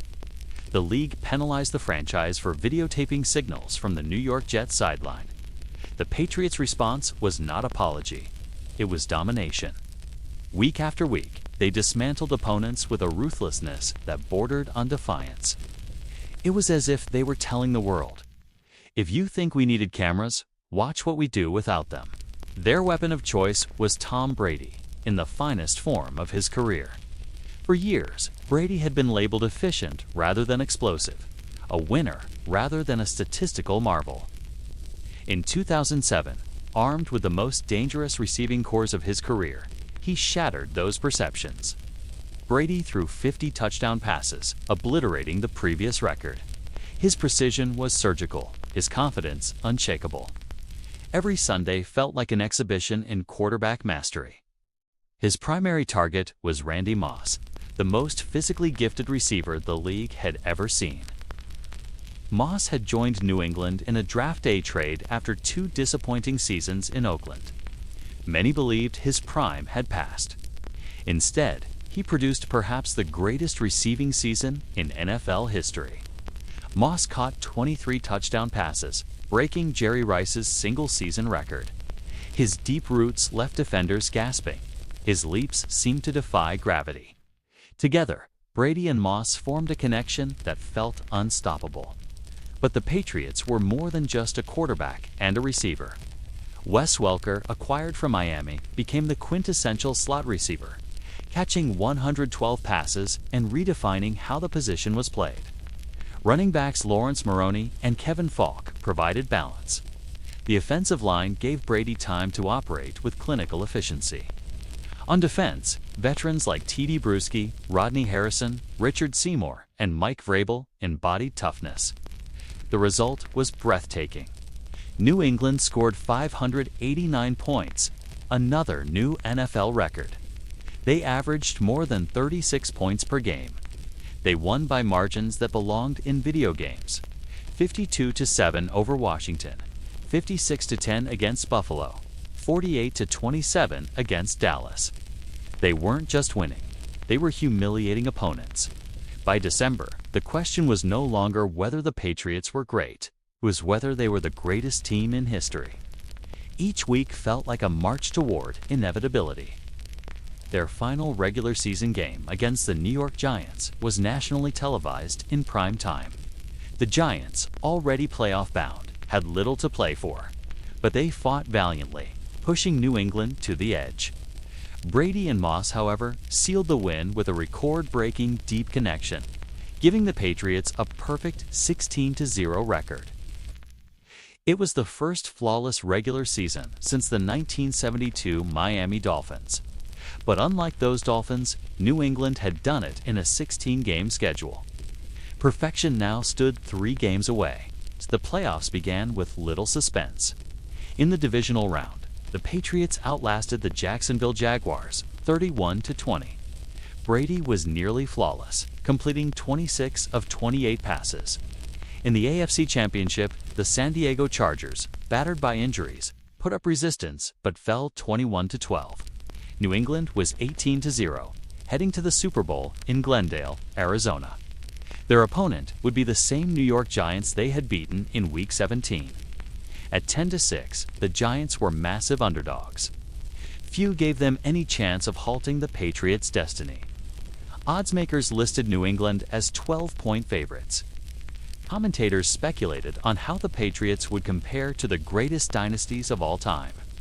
The conversation wasn't about whether they would win, but by how much. February 3, 2008, Super Bowl 42. The University of Phoenix Stadium pulsed with anticipation.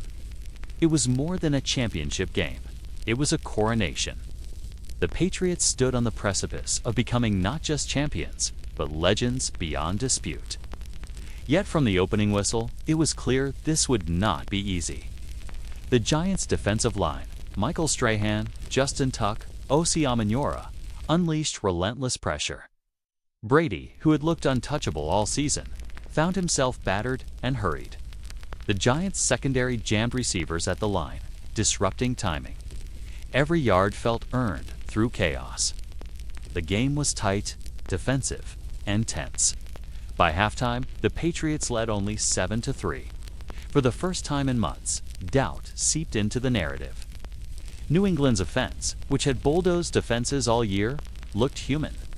The fourth quarter became legend. With 11 minutes left, Eli Manning led the Giants on a drive capped by a touchdown to David Tyree, giving New York a 10-7 lead. Suddenly, perfection teetered.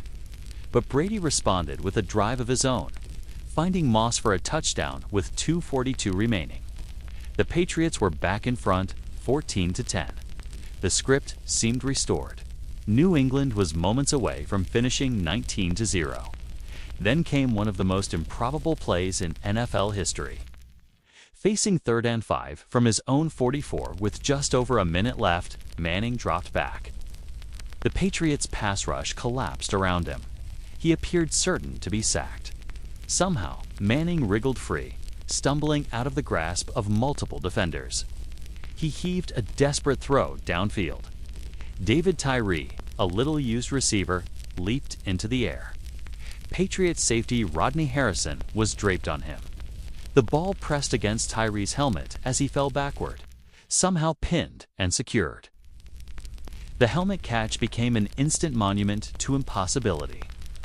Moments later, Manning connected with Plaxico Burress for the game-winning touchdown. Giants 17, Patriots 14. Perfection erased. The stadium roared with disbelief. The Patriots, who had been invincible for 5 months, stood stunned. Brady walked off the field in silence. Moss lowered his head. Belichick left the sideline before the final snap. In a sport that crowns legends, the Patriots season ended as a ghost story. The fallout was immense.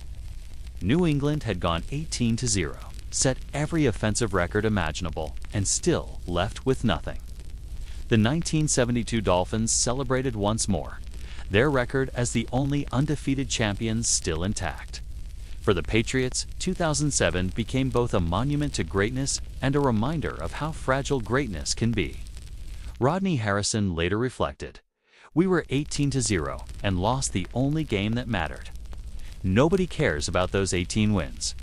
They only remember the one loss." The loss haunted New England. They returned to Super Bowls in the following years, losing again to the Giants in 2011 before finally reclaiming championships in the second half of Brady's career. But the ghost of 2007 never vanished. Even Belichick, usually stoic, has admitted the sting remains. What makes the 2007 Patriots the ultimate shadowed season is not that they were bad in the end, but that they were nearly perfect. Every metric, every highlight, every ounce of dominance pointed to history. Instead, one game redefined the narrative. Instead of being remembered as flawless, they are remembered for failure. Instead of perfection, they are recalled for heartbreak. Their legacy is paradoxical. The greatest team to never win. A season of brilliance that history reduced to nothing. In the shadows of the NFL, there may be no story darker. For the Patriots, immortality was 1 minute away. For the Giants, immortality arrived in the most unlikely form. And for football, the lesson was eternal. No matter how perfect you are, the game can humble you in a heartbeat. The 2007 Patriots chased perfection with fury, talent, and brilliance. They reached the doorstep of history. And there, in the desert night of Arizona, they discovered how fragile perfection really is. Their season did not end in triumph. It ended in shadow. In 2019, the NFL felt like it was watching a revolution unfold in real time. The Baltimore Ravens were not simply winning games, they were dismantling opponents, rewriting offensive blueprints, and creating a sense of inevitability rarely seen in the league. The center of it all was Lamar Jackson, the second-year quarterback who turned skepticism into silence and then into awe. He became the youngest unanimous MVP in NFL history, orchestrating a 14-2 regular season that seemed destined to become a championship coronation. But like so many shadowed seasons before, the Ravens' brilliance never translated into a legacy. One January night, in the cold of Baltimore, their unstoppable force met an immovable fate. And all of it was gone, just like that. The Ravens began 2019 without the weight of expectation. The year before, Lamar Jackson had been thrown into the fire mid-season, replacing Joe Flacco and leading the team to the playoffs with a ground-heavy, unconventional offense. Skeptics dismissed him as a novelty, a runner masquerading as a quarterback. The offseason was full of debate. Could an offense built around Lamar last, or would defenses figure him out? John Harbaugh and offensive coordinator Greg Roman doubled down. Instead of trying to mold Lamar into a traditional passer, they designed an offense that maximized his strengths and forced opponents into a nightmare of mismatches. With an offensive line anchored by Marshall Yanda, a backfield led by Mark Ingram, and Lamar's own legs as the ultimate equalizer, the Ravens unveiled the most dynamic rushing attack in modern NFL history. It didn't take long for the league to feel its impact. In Week 1 against Miami, the Ravens hung 59 points, Lamar throwing 5 touchdowns, and mocking the old narratives with his post-game line. Not bad for a running back. It wasn't just swagger. It was the dawn of something new. Through the fall, Baltimore dismantled contenders. They beat Seattle on the road, Lamar juking defenders like a point guard slicing through traffic. They crushed the previously undefeated Patriots on Sunday Night Football, exposing even Bill Belichick's defense. They throttled the Texans 41-7. By midseason, the Ravens weren't just winning, they were terrifying. Opponents admitted they had no answers.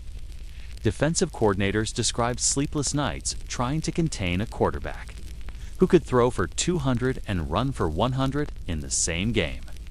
Lamar's stats were staggering: 36 passing touchdowns, 1,206 rushing yards, a quarterback rating of 113.3. He became the first player to throw for over 3,000 yards and rush for over 1,000 in a season. The Ravens as a team set the all-time rushing record with 3,296 yards. They finished with 14 wins, their best regular season in franchise history. Lamar was named the league's first unanimous MVP since Tom Brady in 2010. The city of Baltimore buzzed with a sense of inevitability. It had shades of 2000 when the Ravens' defense stormed its way to a title.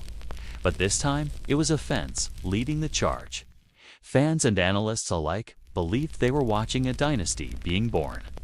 The AFC playoffs, it seemed, would run through Baltimore. Then came January 11th, 2020, the divisional round.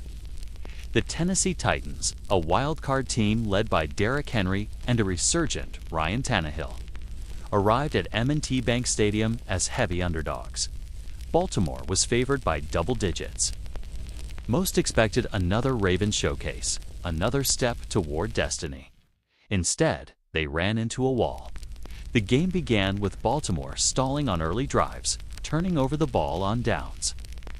Tennessee struck first with a touchdown, then capitalized on mistakes.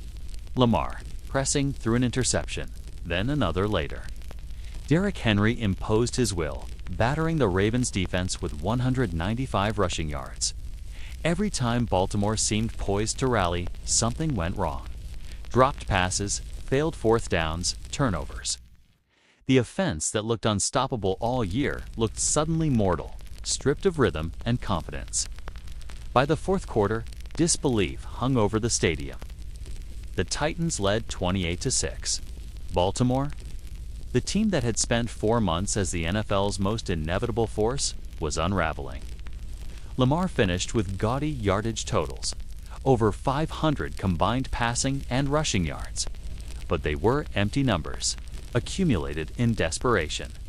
The final whistle sealed a 28-12 defeat. The 14-2 Ravens were gone in a blink. In the aftermath, the shock was palpable. Analysts called it one of the biggest playoff upsets of the decade. The narrative turned harsh. Baltimore was a regular season team. Lamar couldn't win in the playoffs.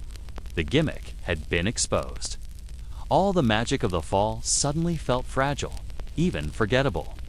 That's the cruelty of football's single-elimination format. A season of brilliance can be erased in one game, one night, one mismatch of styles. The Ravens had rewritten history with their ground attack, but in the end, they left no championship, no trophy, no banner. Their dominance, instead of being immortalized, became a footnote. Lamar, still so young, bore the brunt of the criticism. He spoke after the game with quiet resolve. "We're gonna get better. It's just the beginning." But in sports, legacies are not built on beginnings. They're built on how seasons end. And this one ended in shadow. Looking back, the 2019 Ravens season sits in a strange space. It was statistically historic, culturally electric, and undeniably transformative in how offenses can be built. Yet, when fans and historians recount champions of the 2010s, the Ravens of 2019 rarely come up.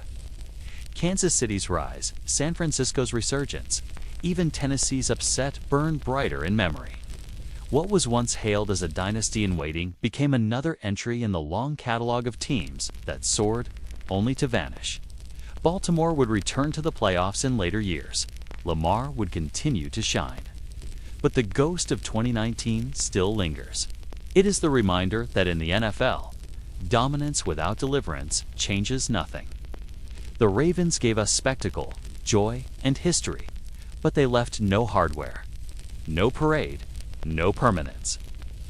And so, like many before them, their greatness lives in shadow. In football, dominance can feel inevitable, until the exact moment it isn't. The 1983 Washington Redskins were built to repeat. Forged in the furnace of Joe Gibbs' relentless preparation and the bruising style that had carried them to a Super Bowl just 1 year earlier. They were the defending champions, and their title defense was not subtle.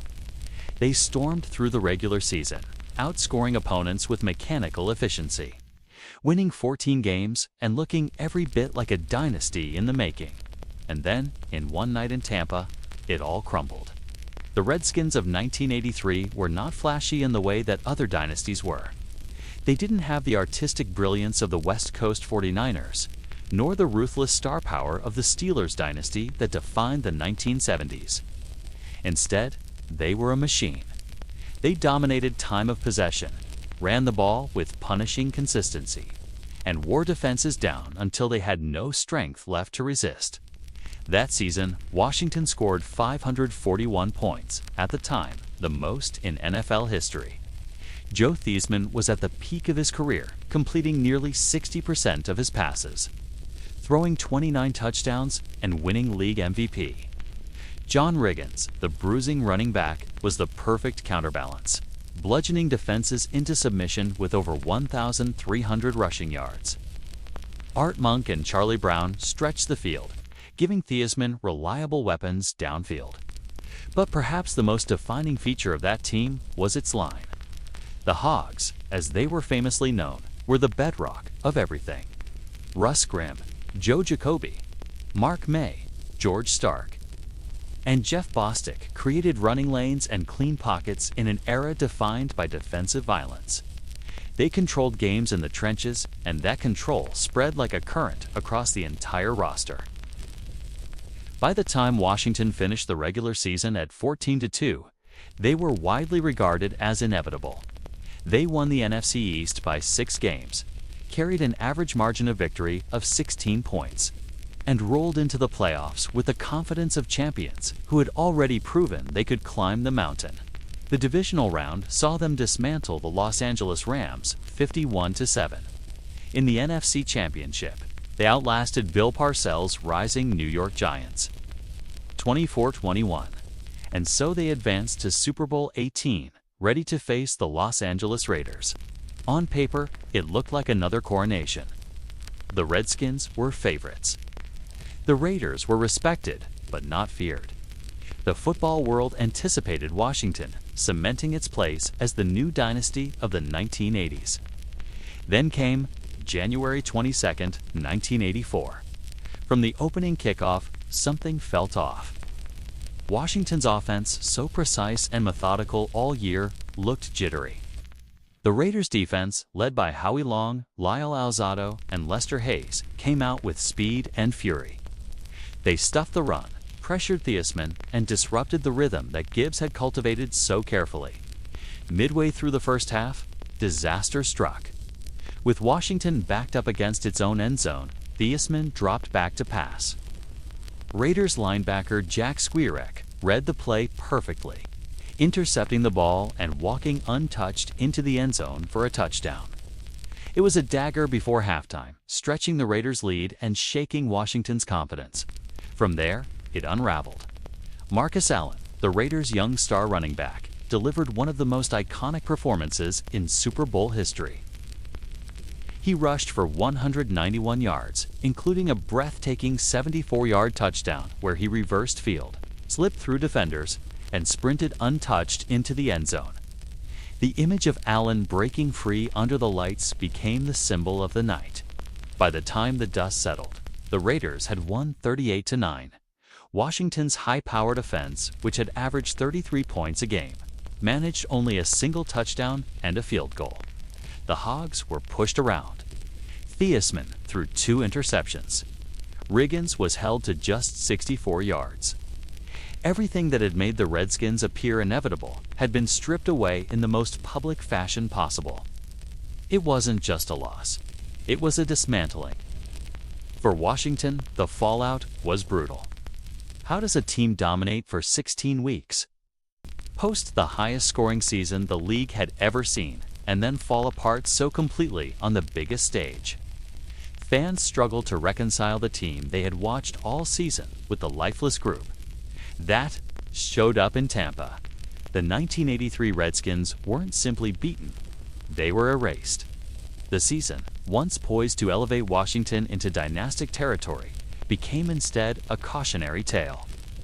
Their dominance was real, but without the trophy to seal it, history softened its memory. When fans today look back at the great teams of the 1980s, they talk about the 49ers, the Bears of '85, and the Giants under Parcells. Washington, despite 3 Super Bowl appearances in a decade, often lingers just outside that conversation. The 1983 campaign, the year that could have defined them, is remembered mostly for the loss. Joe Gibbs, always steady, carried the scars of that game. He would rebuild, retool, and eventually bring 2 more Super Bowl titles to Washington in the years ahead. But for the men on that roster, the sting never fully faded. Theismann himself later admitted that the loss to the Raiders was the most devastating of his career, eclipsing even his infamous leg injury 2 years later. What makes the 1983 Redskins a perfect example of a shadowed season is the contrast between the expectation and the outcome. Teams lose Super Bowls all the time, but few enter as such overwhelming favorites, with history already being written around them, only to collapse in a manner so absolute.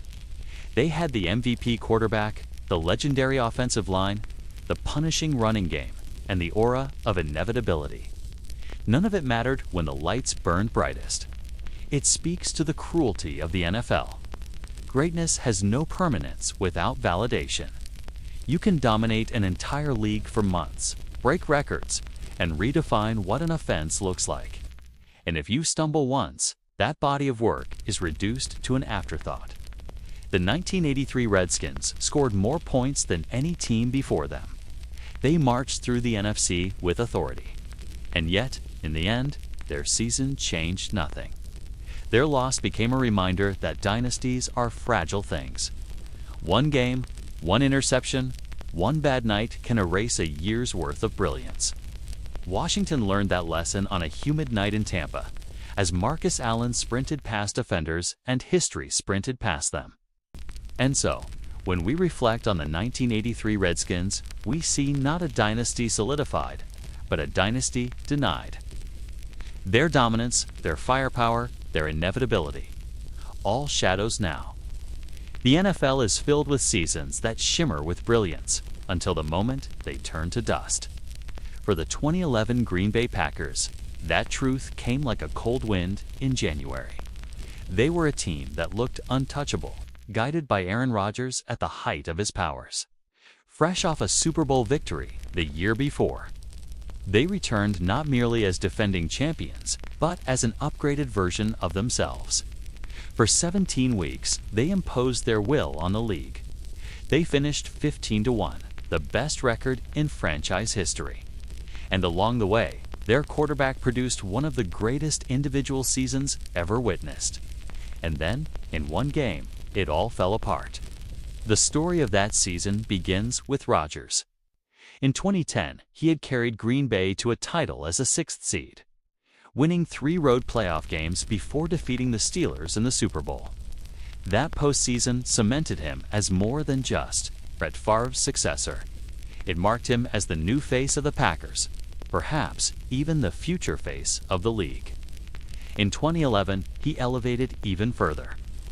His precision bordered on surgical. His timing with Jordy Nelson, Greg Jennings, James Jones, and Jermichael Finley seemed unstoppable. Behind an improving offensive line, Rodgers completed 68% of his passes, threw 45 touchdowns against only 6 interceptions, and set a passer rating record at 122.5. The Packers averaged over 35 points per game. Week after week, they left opponents gasping, unable to match pace with Rodgers' symphony of throws. He made crossbody passes look routine. He extended plays with his legs, and he carved defenses with calm ruthlessness. Green Bay won its first 13 games before suffering a single blemish, a Week 15 road loss to Kansas City. Even then, it felt like a blip. Not a fracture, just a reminder that perfection is rare. They finished 15-1, tied for the second-best regular season mark in NFL history. The dominance wasn't only statistical, it was cultural. The Packers were America's team in that moment, beloved for their community-owned model, their iconic history, and the sense that Rodgers was ushering in a new era of quarterback play. The league revolved around them. Their only perceived weakness was a defense that bent often, led by Clay Matthews and Charles Woodson, but prone to giving up yards. Yet, with Rodgers at the helm, most believed that flaw didn't matter. He was scoring too often, too easily, for opponents to keep up. When the playoffs arrived, the NFC seemed destined to flow through Lambeau Field. Green Bay earned the top seed, a bye, and the chance to host its postseason opponents in the bitter Wisconsin cold, the very setting that had once defined its home field mystique. Fans anticipated another title run, a dynasty in the making. Then came the New York Giants.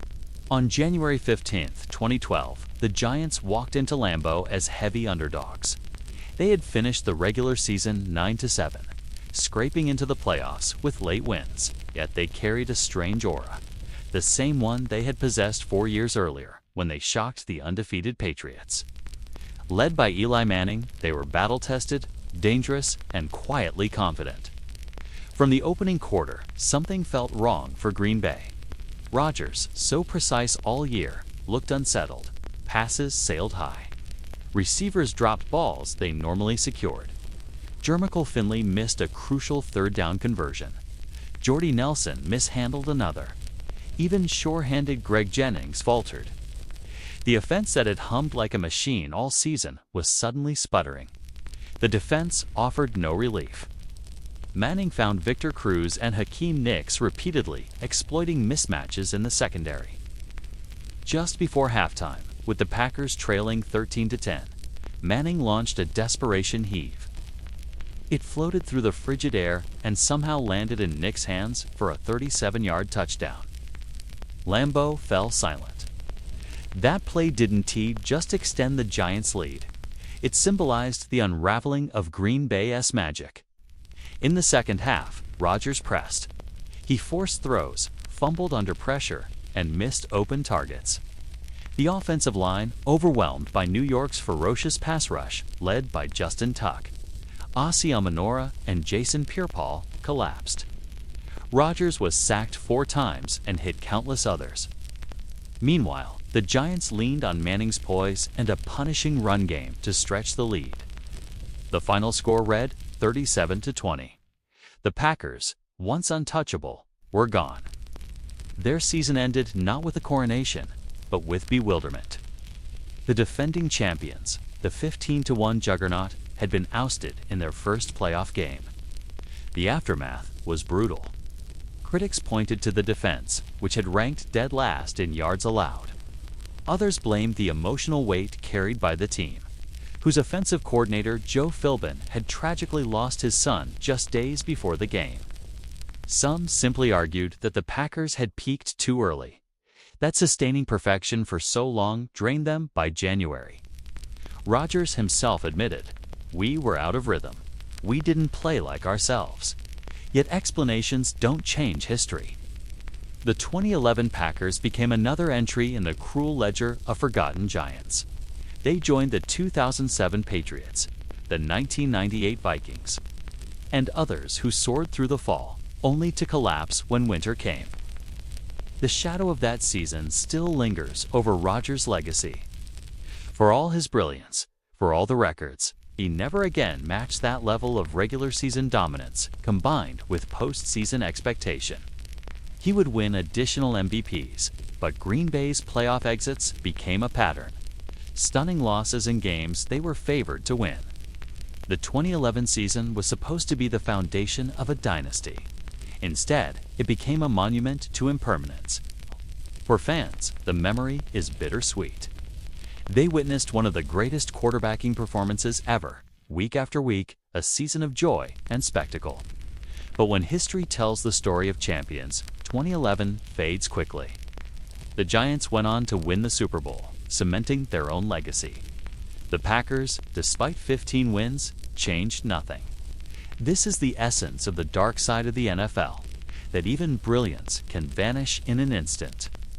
That greatness, without deliverance, is no more permanent than snow underfoot in Lambeau. The 2011 Packers offered a glimpse of football perfection, and yet their shadow remains heavier than their light. The NFL has always been a league of hope and heartbreak. where a single season can convince a fan base that destiny has finally arrived. In 2004, that sense of inevitability belonged to Pittsburgh. The Steelers were not just winning games. They were rewriting expectations for what a rookie quarterback could do, carrying themselves with the weight of a franchise eager to return to glory. At the center of it was Ben Roethlisberger. Drafted 11th overall that spring out of Miami, Ohio. He was the third quarterback selected behind Eli Manning and Philip Rivers. Few outside of Western Pennsylvania expected him to define the season. He began the year as a backup, quietly learning behind Tommy Maddox. But fate in football often arrives suddenly. In Week 2, Maddox went down with an injury against Baltimore. Roethlisberger stepped in, raw and fearless. He never gave the job back. From there, a legend began. The Steelers were built around power football, a bruising offensive line, and a defense steeped in tradition. Bill Cowher, their coach since 1992, had carried Pittsburgh to multiple playoff runs, but never the elusive Super Bowl. His teams were known for toughness, but also for heartbreak. The 1994 AFC Championship collapse against San Diego. The Super Bowl 30 loss to Dallas. The repeated stumbles at home in January.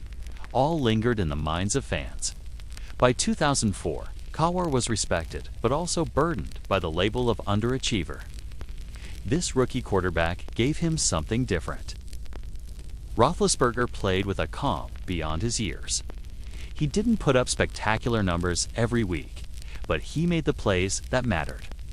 He extended drives with his legs, shrugged off blitzing linebackers, and unleashed throws with uncanny poise.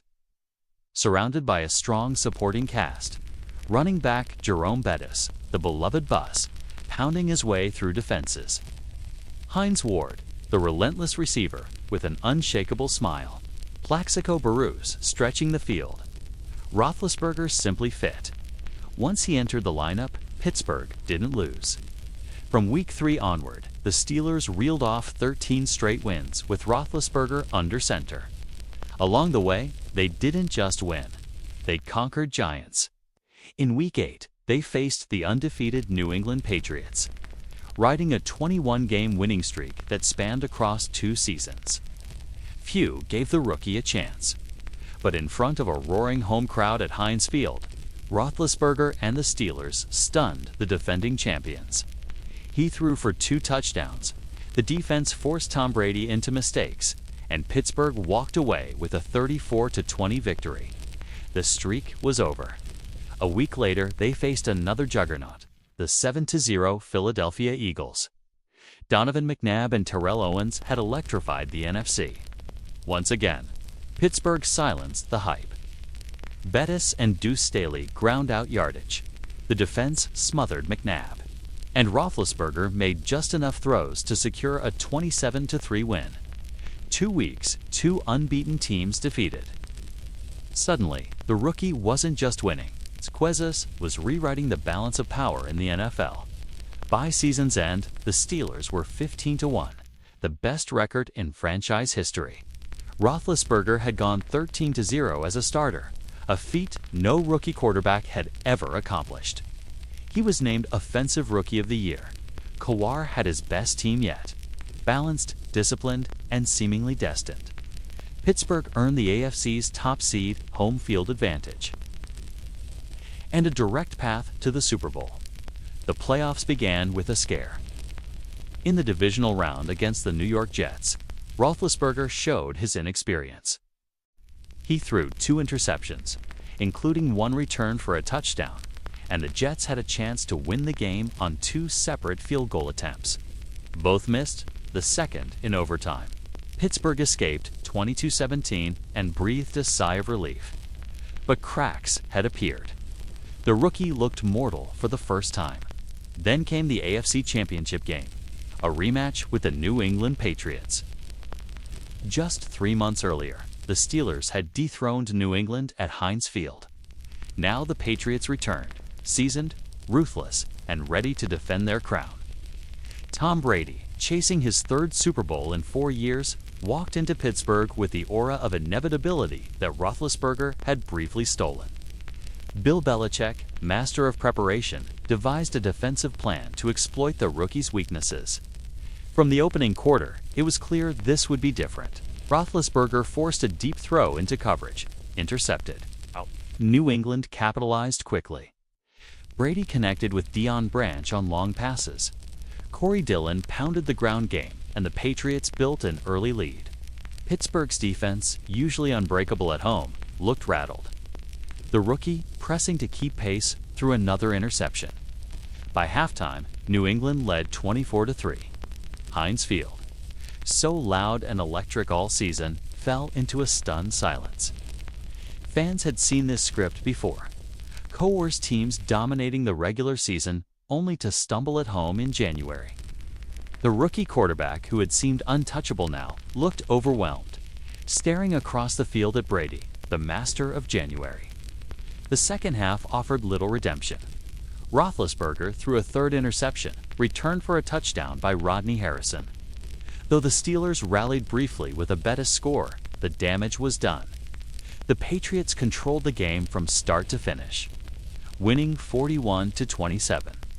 Pittsburgh's magical season ended not with triumph, but with a familiar taste of heartbreak. For Roethlisberger, it was a brutal lesson. He finished with 3 interceptions, his worst game of the year, on the biggest stage he had faced. The rookie, who had seemed immune to pressure, finally cracked under the weight of it. For Coar, it was another January collapse, another year when the best team in the league failed to deliver. The Patriots went on to win the Super Bowl, cementing their dynasty. Pittsburgh was left to wonder if their chance had slipped away. Looking back, the 2004 Steelers embody the cruel beauty of football. They were, statistically and emotionally, one of the most dominant teams of their era. They ended 2 undefeated streaks, posted a near-perfect record, and gave their city hope that a new dynasty had arrived. And yet, history barely remembers them. They left no championship, no legacy carved in Lombardi trophies. Their brilliance became a ghost story, overshadowed by Brady's inevitability and New England's rise. For Roethlisberger, it was only the beginning. He would return a year later, wiser and more composed, and eventually deliver 2 Super Bowl victories to Pittsburgh. But the innocence of that 2004 run, the sense that destiny had already arrived, never returned. It remains frozen in memory, a season of joy that dissolved in one night. For the fans, the sting was sharp. They had seen Bettis grind, Ward smile through contact, the rookie quarterback grow into a phenomenon. They had believed, with every fiber, that this was the year. Instead, they were left with the familiar echo of disappointment. Another shadowed season, another team that changed nothing. This is the paradox of football history. A team can achieve greatness for months, can look unstoppable, and can give its fans the purest taste of belief. But unless they finish the journey, unless they hold the trophy high, that greatness is fleeting. The 2004 Steelers were one of the best teams never to win. Their brilliance, their power, their promise, all of it remains in shadow. And so when we recount the great teams of the 2000s, Pittsburgh's 15-1 campaign rarely makes the list. It is overshadowed by champions, the Patriots, the Colts, even later versions of the Steelers themselves. But for those who lived it, who felt the electricity of that fall, it was unforgettable. That's the dual truth of a shadowed season, unforgettable to those who loved it, invisible to the history books. The 2004 Steelers remind us that hope is fragile, that brilliance without deliverance fades, and that in the NFL, even a 15-1 record can mean nothing. When you think of the NFL in the early 1990s, you cannot escape the shadow of the Buffalo Bills. They were a team of immense talent, swagger, and innovation. They represented a small market city with a blue-collar identity, yet their football was dazzling, fast-paced, and revolutionary. The 1990 season was supposed to be their coronation. Instead, it became the first act in a tragedy that would define them forever. The Bills were built around a system that the league had never seen before. They called it the K-gun offense, named after tight end Keith McKellar. But the man who made it legendary was quarterback Jim Kelly, a gunslinger from Pittsburgh, who had once refused to play in Buffalo and instead starred in the USFL. Kelly eventually embraced the city and became its adopted son. Under head coach Marv Levy and offensive coordinator Ted Marquis Broda, the Bills went no huddle, spread the field, and dictated tempo. In an era where most teams huddled after every play, Buffalo lined up quickly and kept defenses gasping for air. It wasn't just Kelly. The roster was loaded. Thurman Thomas, the versatile running back, could run between the tackles, catch passes out of the backfield, and break games open at any moment. Andre Reed, smooth and fearless, was Kelly's go-to receiver. James Lofton, a veteran deep threat, stretched defenses. On defense, Bruce Smith was the most feared pass rusher of his generation, a defensive end with speed and fury that few tackles could contain. Cornelius Bennett and Darryl Talley roamed the linebacking corps, while Shane Conlon brought toughness in the middle. This was not just a good team.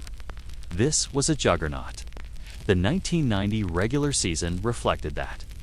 Buffalo went 13-3, dominating opponents with their relentless offense and aggressive defense. They scored over 400 points, averaging nearly 27 per game, an astronomical figure for that era. Kelly threw for more than 2,800 yards and 24 touchdowns, spreading the ball to Reed, Lofton, and Thomas. Thomas, meanwhile, compiled over 1,800 yards from scrimmage, establishing himself as one of the most complete backs in football. Bruce Smith terrorized quarterbacks with 19 sacks, earning Defensive Player of the Year honors. They didn't just win, they humiliated teams. In Week 3, they destroyed the New York Jets, 30-7. In Week 6, they dismantled the Los Angeles Raiders, 38-24, in a game that wasn't as close as the score suggested. Against the Miami Dolphins, their hated divisional rival, they racked up 44 points in a blowout that announced, once and for all, that the AFC East belonged to Buffalo. When they rolled into the playoffs, they weren't just a top seed. They were the future of football. The divisional round brought the Miami Dolphins again, and Buffalo toyed with them. Kelly threw for 3 touchdowns. Thomas piled up yardage, and Reed danced through defenders. The Bills won 44-34 in a game that felt like a statement. The Dolphins were finished. The Bills were ascendant. Then came the AFC Championship game. Their opponent was the Los Angeles Raiders, a team that prided itself on intimidation, toughness, and swagger. Many expected a war. What they got was one of the most lopsided playoff games in NFL history. Buffalo didn't just beat the Raiders, they destroyed them. Kelly threw for 300 yards and 3 touchdowns. Thomas added 2 more scores. The defense intercepted Jay Schroeder 5 times. The final score was 51-3. 51-3. It remains one of the most dominant playoff performances ever. As the crowd in Orchard Park roared and snow swirled in the cold January air, it felt like destiny. The Bills weren't just going to the Super Bowl, they were going to win it. But destiny is cruel. Super Bowl 25 was unlike any other. Played in Tampa in January 1991, it was overshadowed by world events. The Gulf War had begun just days earlier. Patriotism ran high. The pregame featured Whitney Houston's unforgettable rendition of the national anthem, one of the most iconic moments in American sports. Against that backdrop, Buffalo faced the New York Giants, coached by Bill Parcells, with defensive coordinator Bill Belichick. The Giants didn't have the firepower to match Buffalo. Their starting quarterback, Phil Simms, was injured. Jeff Hostetler, a career backup, had taken over. Their offense was methodical, but hardly explosive. But Parcells and Belichick devised a plan that would go down in history. keep the ball away from Buffalo's offense, grind the clock, limit possessions, make the game short. It worked. The Giants ran the ball relentlessly, with Addis Anderson pounding out tough yards and Hosta Taylor making just enough plays. They controlled the ball for over 40 minutes compared to Buffalo's 20. Still, the Bills had their chances. Thomas was brilliant, rushing for 135 yards and a touchdown, including a dazzling 31-yard run that seemed to tilt the game. Kelly led a fourth-quarter drive that gave Buffalo a 19-17 lead. But the Giants responded, with Anderson battering his way into field goal range. Matt Barr's kick put New York ahead 22-19 with just over 2 minutes left. This was the moment. Jim Kelly drove Buffalo into position. Pass after pass, clock winding down. The rookie kicker Scott Norwood trotted onto the field. The ball was at the Giants' 29-yard line. A 47-yard attempt, natural grass, right hash mark. Norwood had been reliable, but his range was limited. His career long was 48 yards. Still, the Super Bowl hung in the balance. The snap, the hold, the kick. Wide right. The ball sailed just outside the upright, missing by inches. The Giants erupted in joy, their upset complete. The Bills collapsed in agony. A season of brilliance, a year when Buffalo had seemed unstoppable, ended not with triumph, but with a single missed kick. That moment defined the franchise. In the locker room afterward, tears flowed. Bruce Smith stared in disbelief. Jim Kelly held his head in his hands. Marv Levy tried to comfort his players, reminding them that no one game, no one play could define their worth. But deep down, everyone knew. The Bills had let history slip away. What makes the 1990 Bills story so haunting is not just the loss itself, but what followed. They would return to the Super Bowl 3 more times, in 1991, 1992, and 1993. They would lose each one. For straight trips, for straight defeats. No team in NFL history had ever done that. Their greatness was undeniable. 4 consecutive AFC championships. Yet their legacy became defined by failure on the biggest stage. The 1990 team, though, was the purest version of the Bills. It was the year before scars, before doubts, before the weight of failure compounded. They were young, fearless, and revolutionary. They destroyed the Raiders 51-3. They showcased the future of offense, and they walked into the Super Bowl as rightful favorites. That is what makes their collapse so cruel. This was the year they were supposed to win. This was the team that should have carried Buffalo to its first Lombardi trophy. Instead, history remembers wide right. For the city of Buffalo, the heartbreak was crushing. This was a city that lived and died with its team. Factories had closed, the economy had shifted, but Sundays at Rich Stadium were religion. Fans dug their cars out of snowbanks, braved frigid winds, and roared with every hit. The Bills gave them identity, pride, and hope. And in January 1991, hope slipped away by the width of a goalpost. Looking back, the 1990 Bills remain one of the greatest war-tiff teams in NFL history. What if Norwood had made the kick? What if Buffalo had broken through in their first try? Would the narrative of 4 straight Super Bowl losses be remembered differently? Would the franchise's reputation be glory instead of heartbreak? The cruel reality of the NFL is that greatness without the Lombardi Trophy is often forgotten. Teams that dominated for months, that inspired cities, that seemed destined, vanish into shadow if they don't finish. The 1990 Bills were brilliant, revolutionary, and unforgettable to those who loved them. But in the wider history of the league, they became a cautionary tale. That is the paradox of their season. A team that changed the game, but ultimately changed nothing. The NFL is a league built on fleeting windows. Some franchises get decades of dominance. Others catch lightning for only a moment. For the 2012 Houston Texans, that moment looked like the dawn of an era.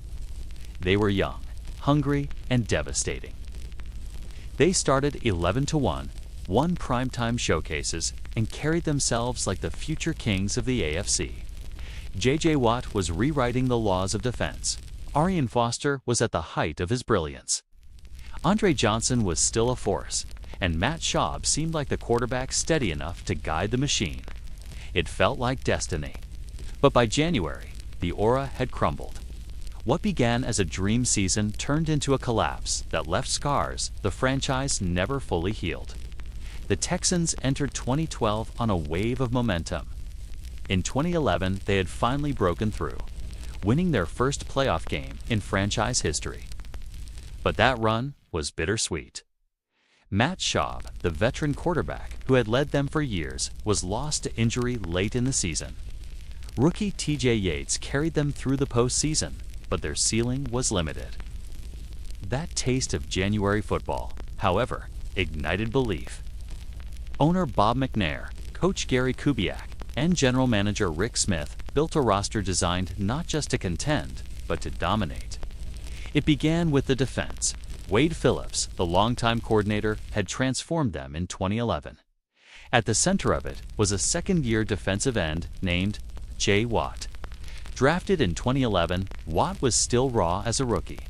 By 2012, he became something else entirely. At 6'5", with long arms and relentless drive, he terrorized quarterbacks like few defenders in NFL history. He wasn't just sacking them, he was batting down passes, redirecting throws, changing games with sheer presence. By the end of the year, he had recorded 20.5 sacks, 16 passes defended, and an avalanche of pressures. He didn't just win Defensive Player of the Year. He announced himself as the most dominant force in football. On offense, the Texans had a clear identity. Arian Foster, once an undrafted free agent, had become one of the league's most versatile backs. His vision, patience, and acceleration made him a nightmare in the zone-blocking scheme Gary Kubiak favored. Paired with Ben Tate, the Texans could pound teams into submission. Andre Johnson, the perennial Pro Bowl receiver, remained the quiet superstar, a technician with size, speed, and hands as reliable as any in the game. Matt Schaub, while never spectacular, was efficient, steady, and capable of orchestrating long, punishing drives. The season began with a roar. In Week 1, Houston demolished Miami 30-10. In Week 2, they throttled Jacksonville 27-7. By Week 3, they dismantled Peyton Manning's Denver Broncos. Through the first half of the year, they were unstoppable. They destroyed the Ravens 43-13 in Week 7, a game that sent shockwaves through the league. Their defense harassed Joe Flacco relentlessly, while Schaub threw with precision and Foster slashed through Baltimore's front. The Ravens would eventually win the Super Bowl, but on that day, Houston looked like the more complete team. By December, the Texans stood at 11-1. They had clinched a playoff spot, controlled their division, and held the inside track to the AFC's top seed. National analysts proclaimed them the most balanced team in the league. They had a defense led by Watt that could suffocate opponents, and an offense that could bludgeon teams with Foster or burn them with Johnson. For a franchise only a decade old, the Texans looked like champions in waiting. Then came Monday Night Football. December 10, 2012. The Texans traveled to Foxborough to face Tom Brady and the New England Patriots. It was billed as the game of the year, a chance for Houston to announce itself on the biggest stage, to prove they belonged with the elite. The Texans wore all-white uniforms, calling it their Letterman jacket game after the team arrived in matching jackets to show unity and swagger. But inside Gillette Stadium, their confidence turned to dust. Brady and the Patriots dismantled them, 42-14. From the opening drive, New England exposed Houston's secondary, with Brady hitting Wes Welker, Aaron Hernandez, and Brandon Lloyd at will.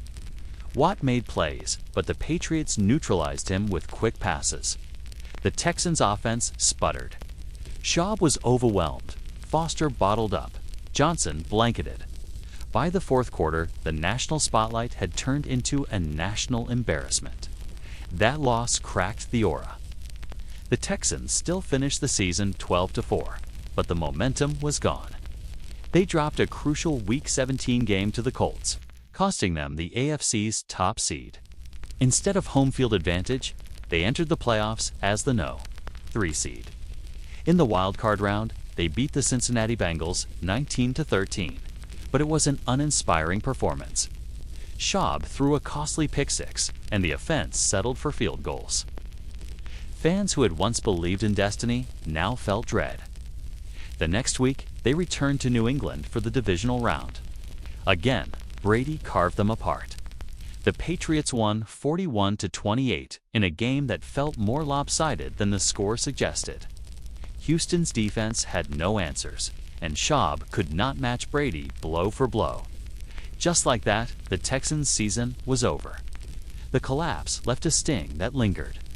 Houston had been 11-1, the toast of the league, but ended with 2 blowout losses to the Patriots and no trip to the AFC Championship game. In the grand ledger of NFL history, their season faded into the shadows. The aftermath was cruel. In 2013, the Texans started 2-0 before unraveling. Schaub threw interception after interception, including a record streak of pick-sixes. Kubiak collapsed on the sideline during a game due to a mini-stroke. The team spiraled to 2-14, securing the top draft pick. Within a year, the promise of 2012 was gone.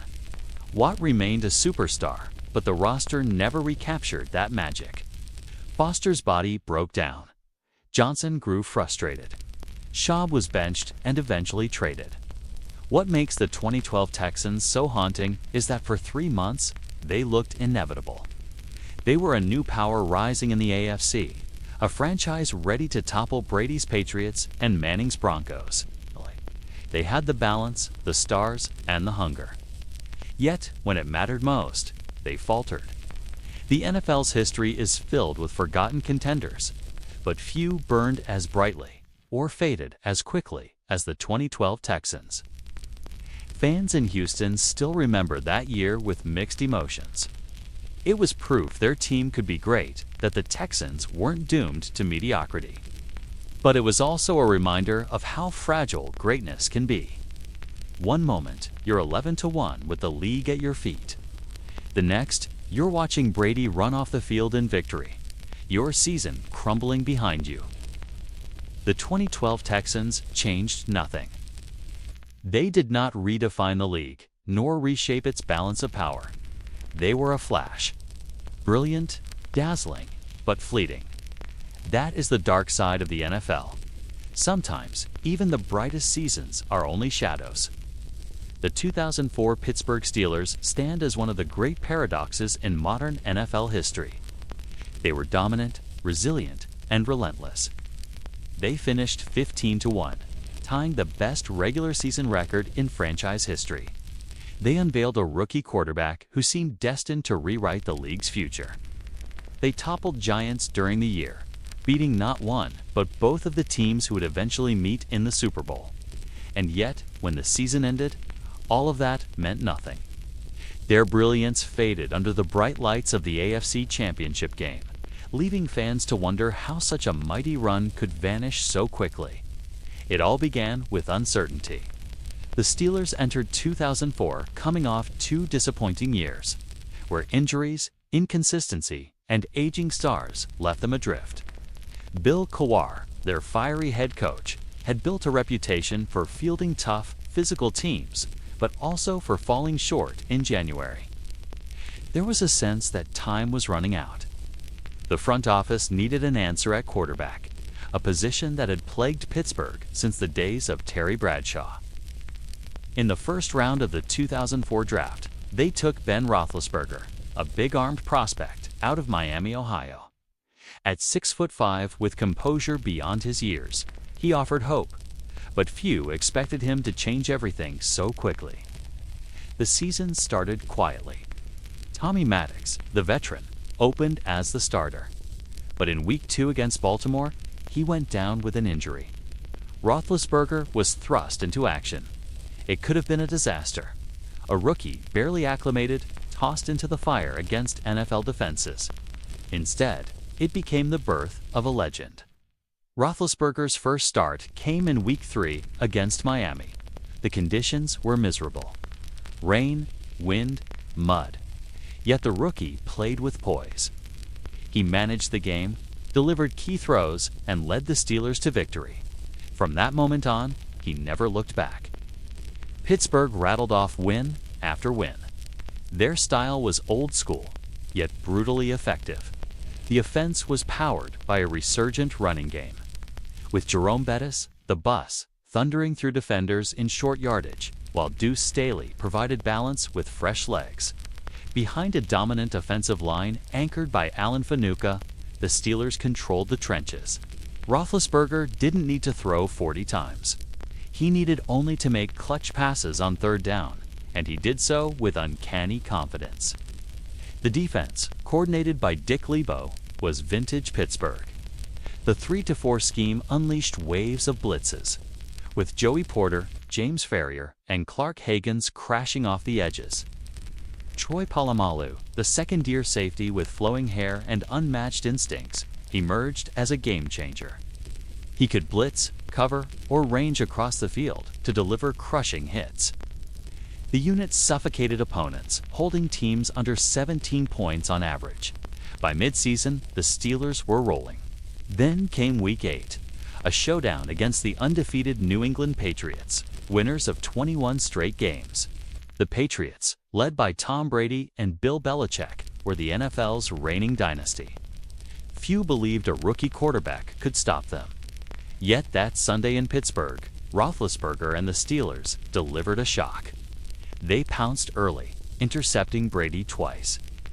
Roethlisberger threw 2 first-half touchdowns, one to Plaxico Burress, one to Hines Ward, and the defense smothered New England.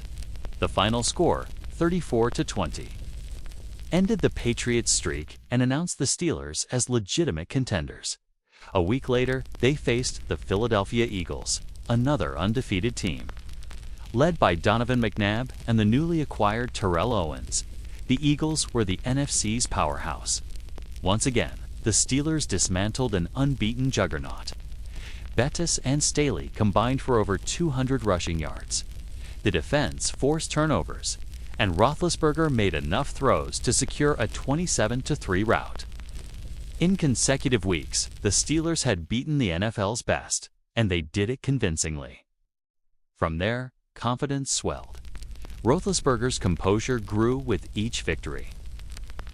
Ward became his most trusted weapon, smiling through hits and catching everything thrown his way. Burress stretched the field. Antoine Randall added creativity. The Steelers weren't flashy, but they were efficient, tough, and unyielding. By the end of the year, Pittsburgh had finished 15-1. Roethlisberger went 13-0 as a starter, the best record ever for a rookie quarterback. Kawar was praised for reinventing the team, returning to the ground-and-pound identity that defined Pittsburgh's history while blending it with modern defense. The city was alive with belief. After years of disappointment, this was supposed to be their moment. The playoffs began against the New York Jets in the divisional round. It should have been a coronation.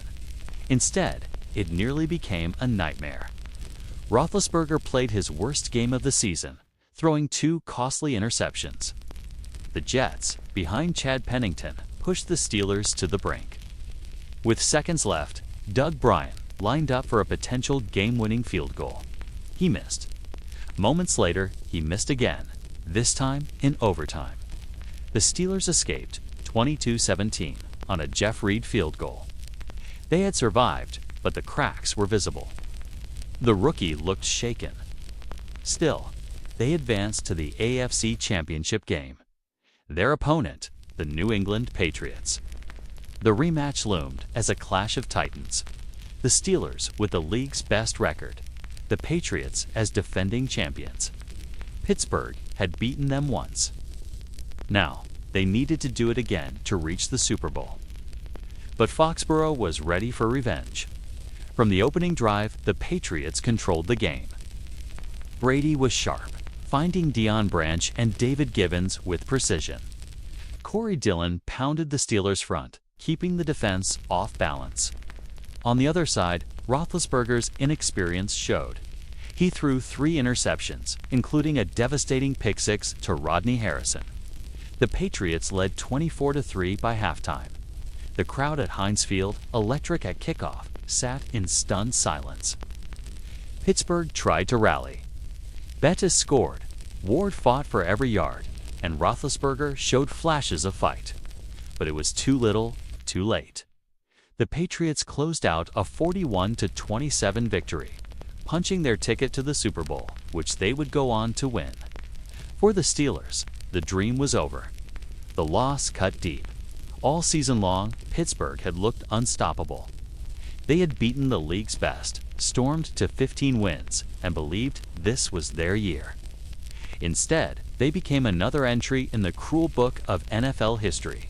A team that dominated from September to December but faltered in January.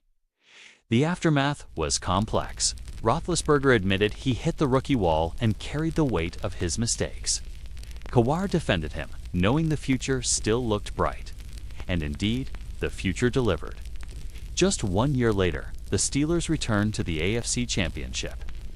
And by 2005, they won the Super Bowl, finally giving Kawar his long-awaited title. Roethlisberger matured into a franchise quarterback, leading Pittsburgh to 2 championships and a Hall of Fame career. But the 2004 season stands apart. For all its brilliance, it ended in disappointment. The 15-1 record, the rookie magic, the dominance over New England and Philadelphia, all of it washed away by one poor afternoon in January. For Steelers fans, the memory is bittersweet. They witnessed the birth of a new era, saw Roethlisberger rise, and watched their team reclaim its identity. Yet the promise of perfection slipped away. In the annals of NFL history, the 2004 Steelers are remembered not for what they accomplished, but for what they failed to finish. Like so many teams before them, they changed everything during the regular season, and nothing in the end. The 1998 Minnesota Vikings stand as one of the most exhilarating, heartbreaking, and unforgettable teams in NFL history. They were an offensive juggernaut, a scoring machine that rewrote records and dazzled fans from coast to coast. They had a rookie wide receiver who seemed to come from another planet, a quarterback reborn in mid-career glory, and a Hall of Fame wideout who had already built a legacy of brilliance. They dominated their opponents, racked up points like video game characters, and looked destined for a championship. And then, in one crushing, unforgettable moment, it all fell apart. A team in transition, the Vikings entered 1998 as a franchise searching for a spark. They had been competitive under head coach Dennis Green, consistently reaching the playoffs but failing to advance beyond the first or second round. They were a team good enough to contend, but not feared as the NFL's elite. That reputation would change in an instant. The offseason brought a decision that would alter their trajectory. With the 21st pick in the 1998 NFL Draft, Minnesota selected Randy Moss, a supremely talented wide receiver out of Marshall University. Moss had slipped down the board due to concerns about his character and off-field issues. Some teams feared he was a risk. But the Vikings, already armed with veteran receivers Chris Carter and Jake Reed, saw an opportunity. Moss's arrival created a trio that few defenses could hope to contain. At quarterback, Randall Cunningham was expected to back up Brad Johnson. Cunningham, once a dynamic star with the Philadelphia Eagles, had retired briefly before finding his way to Minnesota. He was in his mid-30s, a player many assumed was past his prime. But Johnson went down with an injury early in the season, and Cunningham seized the moment with one of the great comeback seasons in league history. An offensive revolution from the first week of the season. It was clear these Vikings were different. Cunningham's deep arm perfectly matched Moss's blazing speed and leaping ability. Moss could stretch the field like no receiver before him, gliding past defenders and hauling in passes that looked impossible. Chris Carter, the reliable veteran, was the possession receiver, running precise routes and making tough catches in traffic. Jake Reed added a third threat, and Robert Smith provided balance from the backfield. The Vikings didn't just score, they overwhelmed. They averaged nearly 35 points per game, the highest in NFL history at the time. Their offensive line gave Cunningham time, and he responded with 34 touchdown passes and over 3,700 yards. Moss, in his rookie year, caught 69 passes for 1,313 yards and a staggering 17 touchdowns. Carter chipped in with 12 scores of his own. Week after week, the Vikings humiliated defenses. Moss became a sensation, with highlight reel plays on Monday Night Football and Thanksgiving Day that captured the nation's imagination. In a famous game against the Dallas Cowboys, the team that had passed on him in the draft, Moss caught just 3 passes, but they went for 163 yards and 3 touchdowns. He was unstoppable. The defense, though not as dominant as the offense, held its own. Led by John Randall, the relentless defensive tackle, and cornerback Robert Griffith, they were aggressive and opportunistic. They didn't need to be perfect, not when the offense was putting up points at a historic pace. By midseason, the Vikings were undefeated. They stumbled once, in Week 9, against the Tampa Bay Buccaneers, losing 27-24, but they quickly recovered, steamrolling opponents with ease. The regular season ended with a 15-1 record, tying the best mark in NFL history at the time. They had scored 556 points, a record that stood for a decade. They were the clear Super Bowl favorite. Playoff March, the divisional round, was their first test against the Arizona Cardinals. It was no contest. Cunningham threw for nearly 300 yards and 3 touchdowns. Moss torched the defense for 124 yards and a score, and the Vikings cruised to a 41-21 victory. It looked effortless, almost inevitable. The NFC Championship game, however, would be different. Their opponent was the Atlanta Falcons, a team that had gone 14-2 but entered as underdogs. Coached by Dan Reeves, the Falcons played disciplined, opportunistic football. Quarterback Chris Chandler, running back Jamal Anderson with his Dirty Bird celebrations, and a tough defense made Atlanta more formidable than many realized. Still, the game was at the Metrodome in Minneapolis. The crowd was deafening, the energy electric. The Vikings were just 60 minutes from the Super Bowl, the game that broke a franchise early on. It seemed the script would hold. The Vikings built a 20-7 lead. Cunningham hit Moss for a touchdown. Carter moved the chains, and Robert Smith ripped off key runs. The Falcons, though scrappy, were on their heels, but the Falcons never broke. They clawed back, cutting the deficit with timely drives. Minnesota's offense, for the first time all year, stalled. Cunningham, pressured by Atlanta's pass rush, missed throws. Moss, while still dangerous, wasn't given the same freedom he'd enjoyed all season. The critical moment came late in the fourth quarter, with the Vikings up 27-20. Gary Anderson, their kicker, lined up for a 38-yard field goal. Anderson had been perfect all season, 35 for 35 on field goals. He hadn't missed a single attempt. A make would have put the Vikings ahead by 10, effectively sealing the game. The crowd rose in anticipation.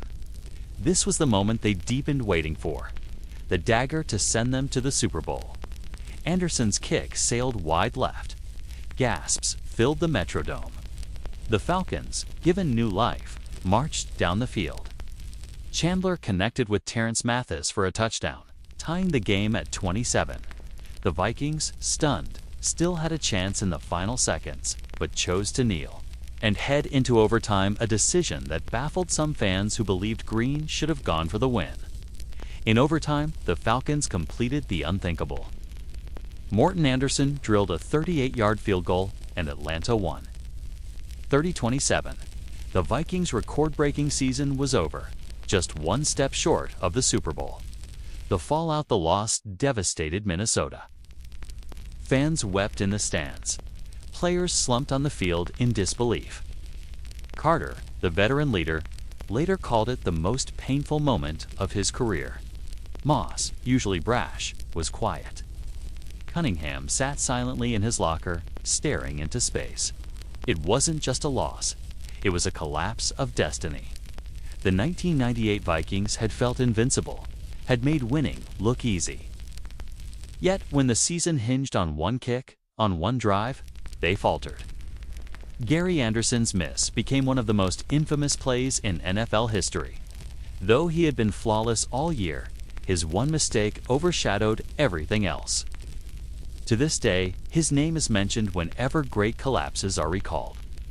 For Dennis Green, the loss cemented an unfortunate narrative. Though he built strong teams, he couldn't win the big one. The Vikings never fully recovered. Cunningham regressed the following season. Moss remained a superstar but never reached the Super Bowl in Minnesota, and Carter retired without a ring. Legacy of a fallen giant, the 1998 Vikings remain a paradox in NFL lore. Statistically, they were one of the greatest teams ever. Their offense was revolutionary, with Moss's arrival reshaping how the game was played. Defenses could no longer rely on single coverage against elite receivers. Moss forced teams to rethink strategy. Cunningham's resurrection was one of the great comeback stories in sports, and yet, none of it produced a championship. For fans, the pain lingers. They still recall the roar of the Metrodome, the brilliance of Moss, and the promise of glory, only to relive the devastation of Anderson's miss and the Falcons' upset. It wasn't just a season lost, it was an opportunity erased from the franchise's history. The Vikings would continue to contend in the years ahead, but none of their teams carried the aura of inevitability that 1998 had. That year was supposed to be theirs.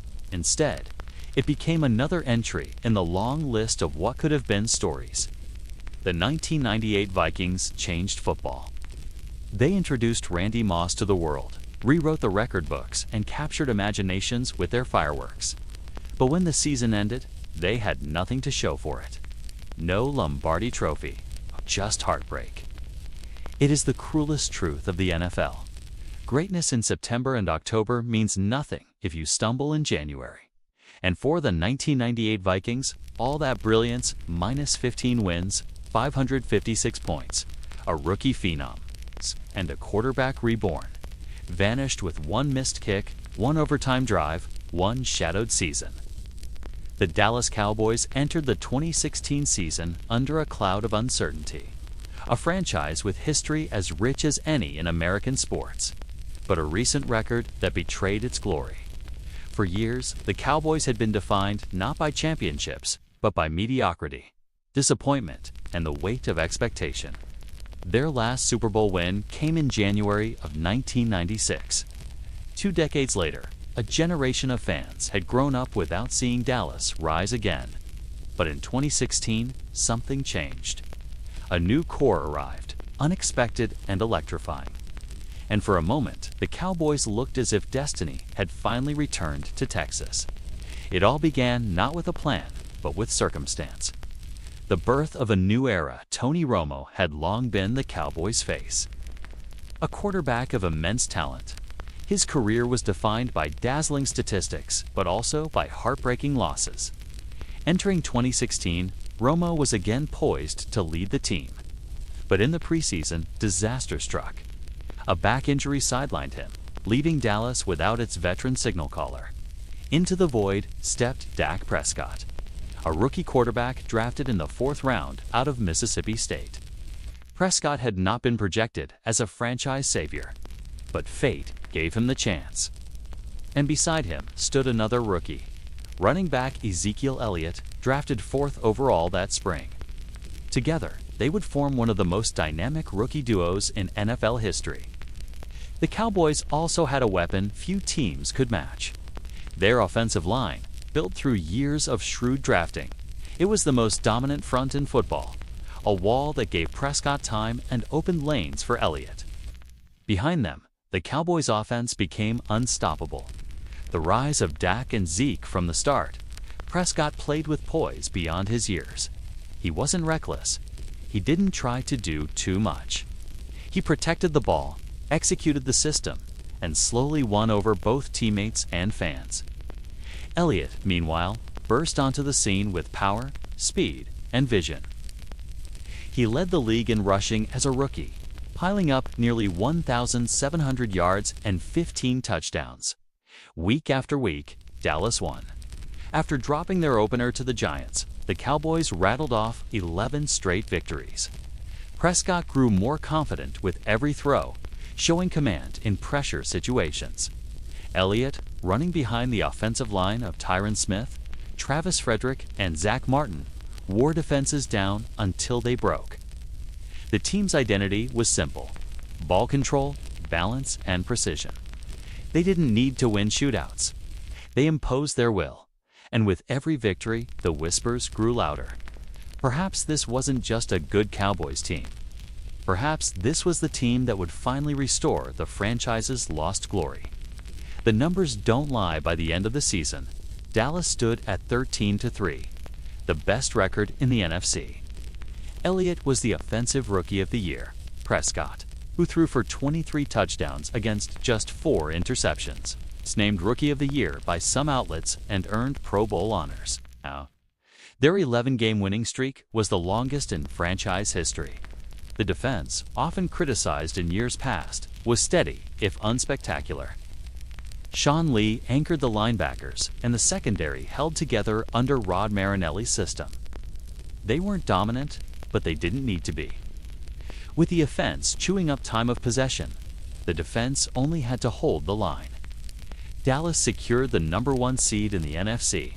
For the first time in over a decade, the road to the Super Bowl would run through Arlington. The future seemed limitless. Prescott and Elliott were young, the offensive line was in its prime, and Romo, though quietly watching from the sidelines, represented a veteran fallback option if needed. Cowboys fans believed again. The playoff stage. The divisional round brought the Green Bay Packers to a TNT stadium. Green Bay was led by Aaron Rodgers, the quarterback who had spent the decade tormenting defenses with his brilliance. The Packers had finished 10-6, but they entered the playoffs on a hot streak. Rodgers had famously declared his team could run the table after a midseason slump, and he delivered, winning 6 straight to sneak into the postseason. The game that followed would become one of the most memorable in NFL history. A battle for the ages from the start. The Packers dictated the pace. Rodgers carved up the Cowboys secondary with precision, and Green Bay jumped out to a 21-3 lead. Dallas looked overwhelmed, their magical season crashing under the weight of playoff reality. But the Cowboys didn't fold. Prescott, calm as ever, led the team back. Elliott pounded away at the defense, opening lanes for the passing game. Slowly, Dallas clawed back into contention. In the fourth quarter, with the season on the line, Prescott delivered. He threw for over 300 yards and 3 touchdowns, rallying his team against one of the greatest quarterbacks of his generation. Elliott added over 120 rushing yards, proving why he was the league's best back. The Cowboys tied the game at 28, sending the stadium into a frenzy. But destiny, once again, belonged to Aaron Rodgers. The throw with the score tied 31-31 and seconds left on the clock. Rodgers pulled off the impossible. Facing 3rd and 20 from his own 32-yard line, he rolled to his left, running against his body. Then, with a flick of his wrist, he launched a dart to tight end Jared Cook, who tapped along the sideline for a 35-yard completion. The throw, one of the most remarkable in postseason history, stunned everyone watching. Mason Crosby then drilled a 51-yard field goal as time expired. The Packers won 34-31. The Cowboys' season was over. The aftermath? The loss was crushing. For a rookie-led team to win 13 games and seize the NFC's top seed was unprecedented. But in the playoffs, experience mattered, and Rodgers' brilliance proved too much. Tony Romo, the veteran who had lost his job to injury, never took another snap for the Cowboys. After the season, he retired, leaving Prescott as the unquestioned leader. It was the end of an era, but also the beginning of a new one. For Elliott, the future looked just as bright. He had dominated as a rookie, a generational talent behind a generational line. Together with Prescott, he seemed poised to carry Dallas back to the Super Bowl. But the NFL is unforgiving. The Cowboys never recaptured the magic of 2016. Elliott faced suspensions, injuries, and declining production. Prescott remained steady, but questions lingered about whether he could elevate the team in big moments. The offensive line aged, and the defense never became elite. That season, that incredible, fleeting run, remains the high-water mark of the Prescott era. Legacy of 2016, the 2016 Cowboys symbolize both hope and heartbreak. Hope, because they showed that greatness could come unexpectedly, from rookies who seized the spotlight and captured the imagination of millions. Heartbreak, because all that promise vanished in a single playoff game, undone by a once-in-a-lifetime throw from Aaron Rodgers. Dallas had waited 2 decades for a season like that, and in many ways, they're still waiting. The 2016 Cowboys belong to the long tradition of NFL teams that soared higher than anyone expected, only to see it all crumble in January. They were brilliant. They were exciting. They were unforgettable. But like so many others before them, they were left with nothing to show but memories. And that is the cruel truth of the league's shadowed seasons. Sometimes the brightest stars burn out before they ever reach the Super Bowl. The history of the NFL is often told in trophies, rings, and banners. Legacies are measured by Lombardi trophies lifted high under confetti, dynasties immortalized in gold jackets, and names etched into the canon of greatness. Yet, just as powerful, just as defining are the stories of the teams who never reached the summit. The ones who seemed destined for immortality, only to watch it all slip away in the cruelest of ways. These are the shadowed seasons, where brilliance collided with heartbreak and dominance dissolved into nothing.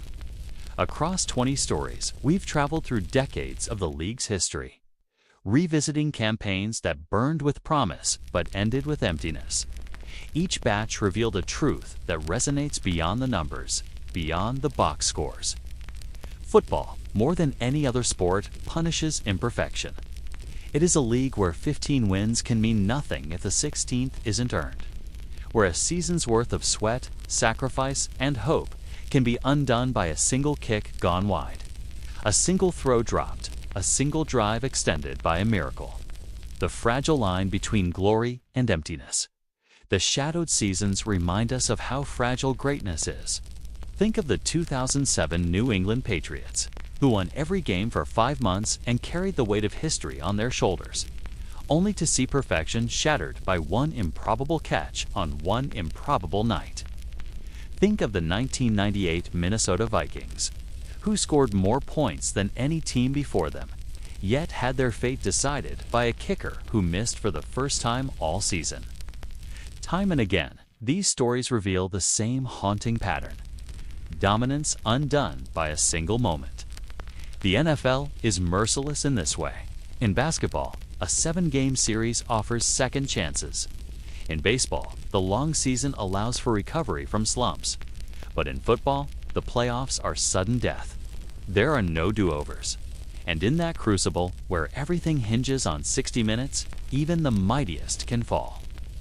The human cost of collapse, it's easy, years later, to reduce these seasons to statistics. But for the players, coaches, and fans, the cost was human. We hear it in Chris Carter's voice when he recalls 1998, the devastation still fresh decades later. We see it in Randall Cunningham's silent stare after that overtime loss, or in Cam Newton's downcast press conference after Super Bowl 50. The joy of a 15-1 season erased by one night in February. For fans, these moments scar. Vikings fans still speak of Gary Anderson's miss in hushed tones, as though it were a wound too deep to reopen. Bills fans, who watched 4 straight Super Bowls end in defeat, carry those losses like a generational burden. Cowboys fans, who believed in Dak and Zeke's magical rookie season, wonder if they'll ever again see a team so perfectly balanced, so perfectly poised for greatness. Sports, at its core, is about memory. And for millions, the memories of these seasons are not of triumph, but of heartbreak. What shadowed seasons teach us, so what do these forgotten giants teach us? First, they remind us that dominance is never enough. In the NFL, history only remembers who finished. Second, they show us that greatness is not always linear. A rookie sensation, a veteran comeback, a brilliant coach, they can all set the stage, but fate decides the ending. Most of all, these stories teach us about resilience. For every shadowed season, there is a lesson about coming back. The 2015 Carolina Panthers never again reached those heights. But Cam Newton's MVP season still lives in memory as one of the great quarterback years. The 2019 Ravens may have stumbled, but Lamar Jackson's impact reshaped how the position is played. Even in heartbreak, there is legacy. Even in defeat, there is influence. The paradox of the NFL. The paradox is this: the NFL's greatest failures are also among its most memorable teams. Ask fans about the 1998 Vikings, the 2007 Patriots, the 2016 Cowboys, or the early 90s Bills. Though they never won the Lombardi Trophy, they are not forgotten. Their brilliance burned so brightly, their seasons so spectacular, that their collapses became legend. In a strange way, they are immortal not for what they won, but for how they fell. This is the cruel beauty of football. It gives us heroes who fly close to the sun, and it shows us how quickly wings can melt. The league thrives not only on champions, but on tragedies. On the what-ifs, the almosts, the teams that should have been. Why we remember. We remember these seasons not because they failed, but because they felt inevitable.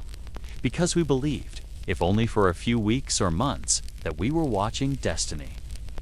Fans live for that feeling that their team is untouchable, that nothing can go wrong, that this year is different.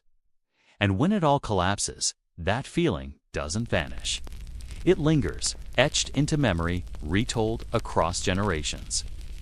The shadowed seasons matter because they remind us that sports are not scripted, that every outcome is fragile, that nothing is promised, not even for the greatest. And in that uncertainty lies the drama that makes football unlike anything else. The enduring shadow as the decades pass, new teams will join this list. Another powerhouse will stumble in January. Another rookie sensation will discover that brilliance in September doesn't guarantee confetti in February. Another city will learn that hope in football can be as painful as it is powerful. And when those stories unfold, they will be added to the long line of shadowed seasons, a line that stretches from the 1970s to today. From Buffalo to Carolina to Minnesota to Dallas. A line of teams that flew high only to fall short, but whose memory endures precisely because they changed everything and won nothing. Final reflection. The NFL will always celebrate its champions, but just as important are the seasons that ended in silence. The locker rooms where players sat in disbelief. The stadiums where fans walked out stunned. The moments when greatness dissolved into air. These are the shadowed seasons, the games that changed nothing. But in their emptiness lies a different kind of meaning, reminder of how fragile greatness is. How thin the line between immortality and obscurity can be. For in football, as in life, sometimes the most unforgettable stories are not the ones crowned in victory, but the ones that left us asking, what if?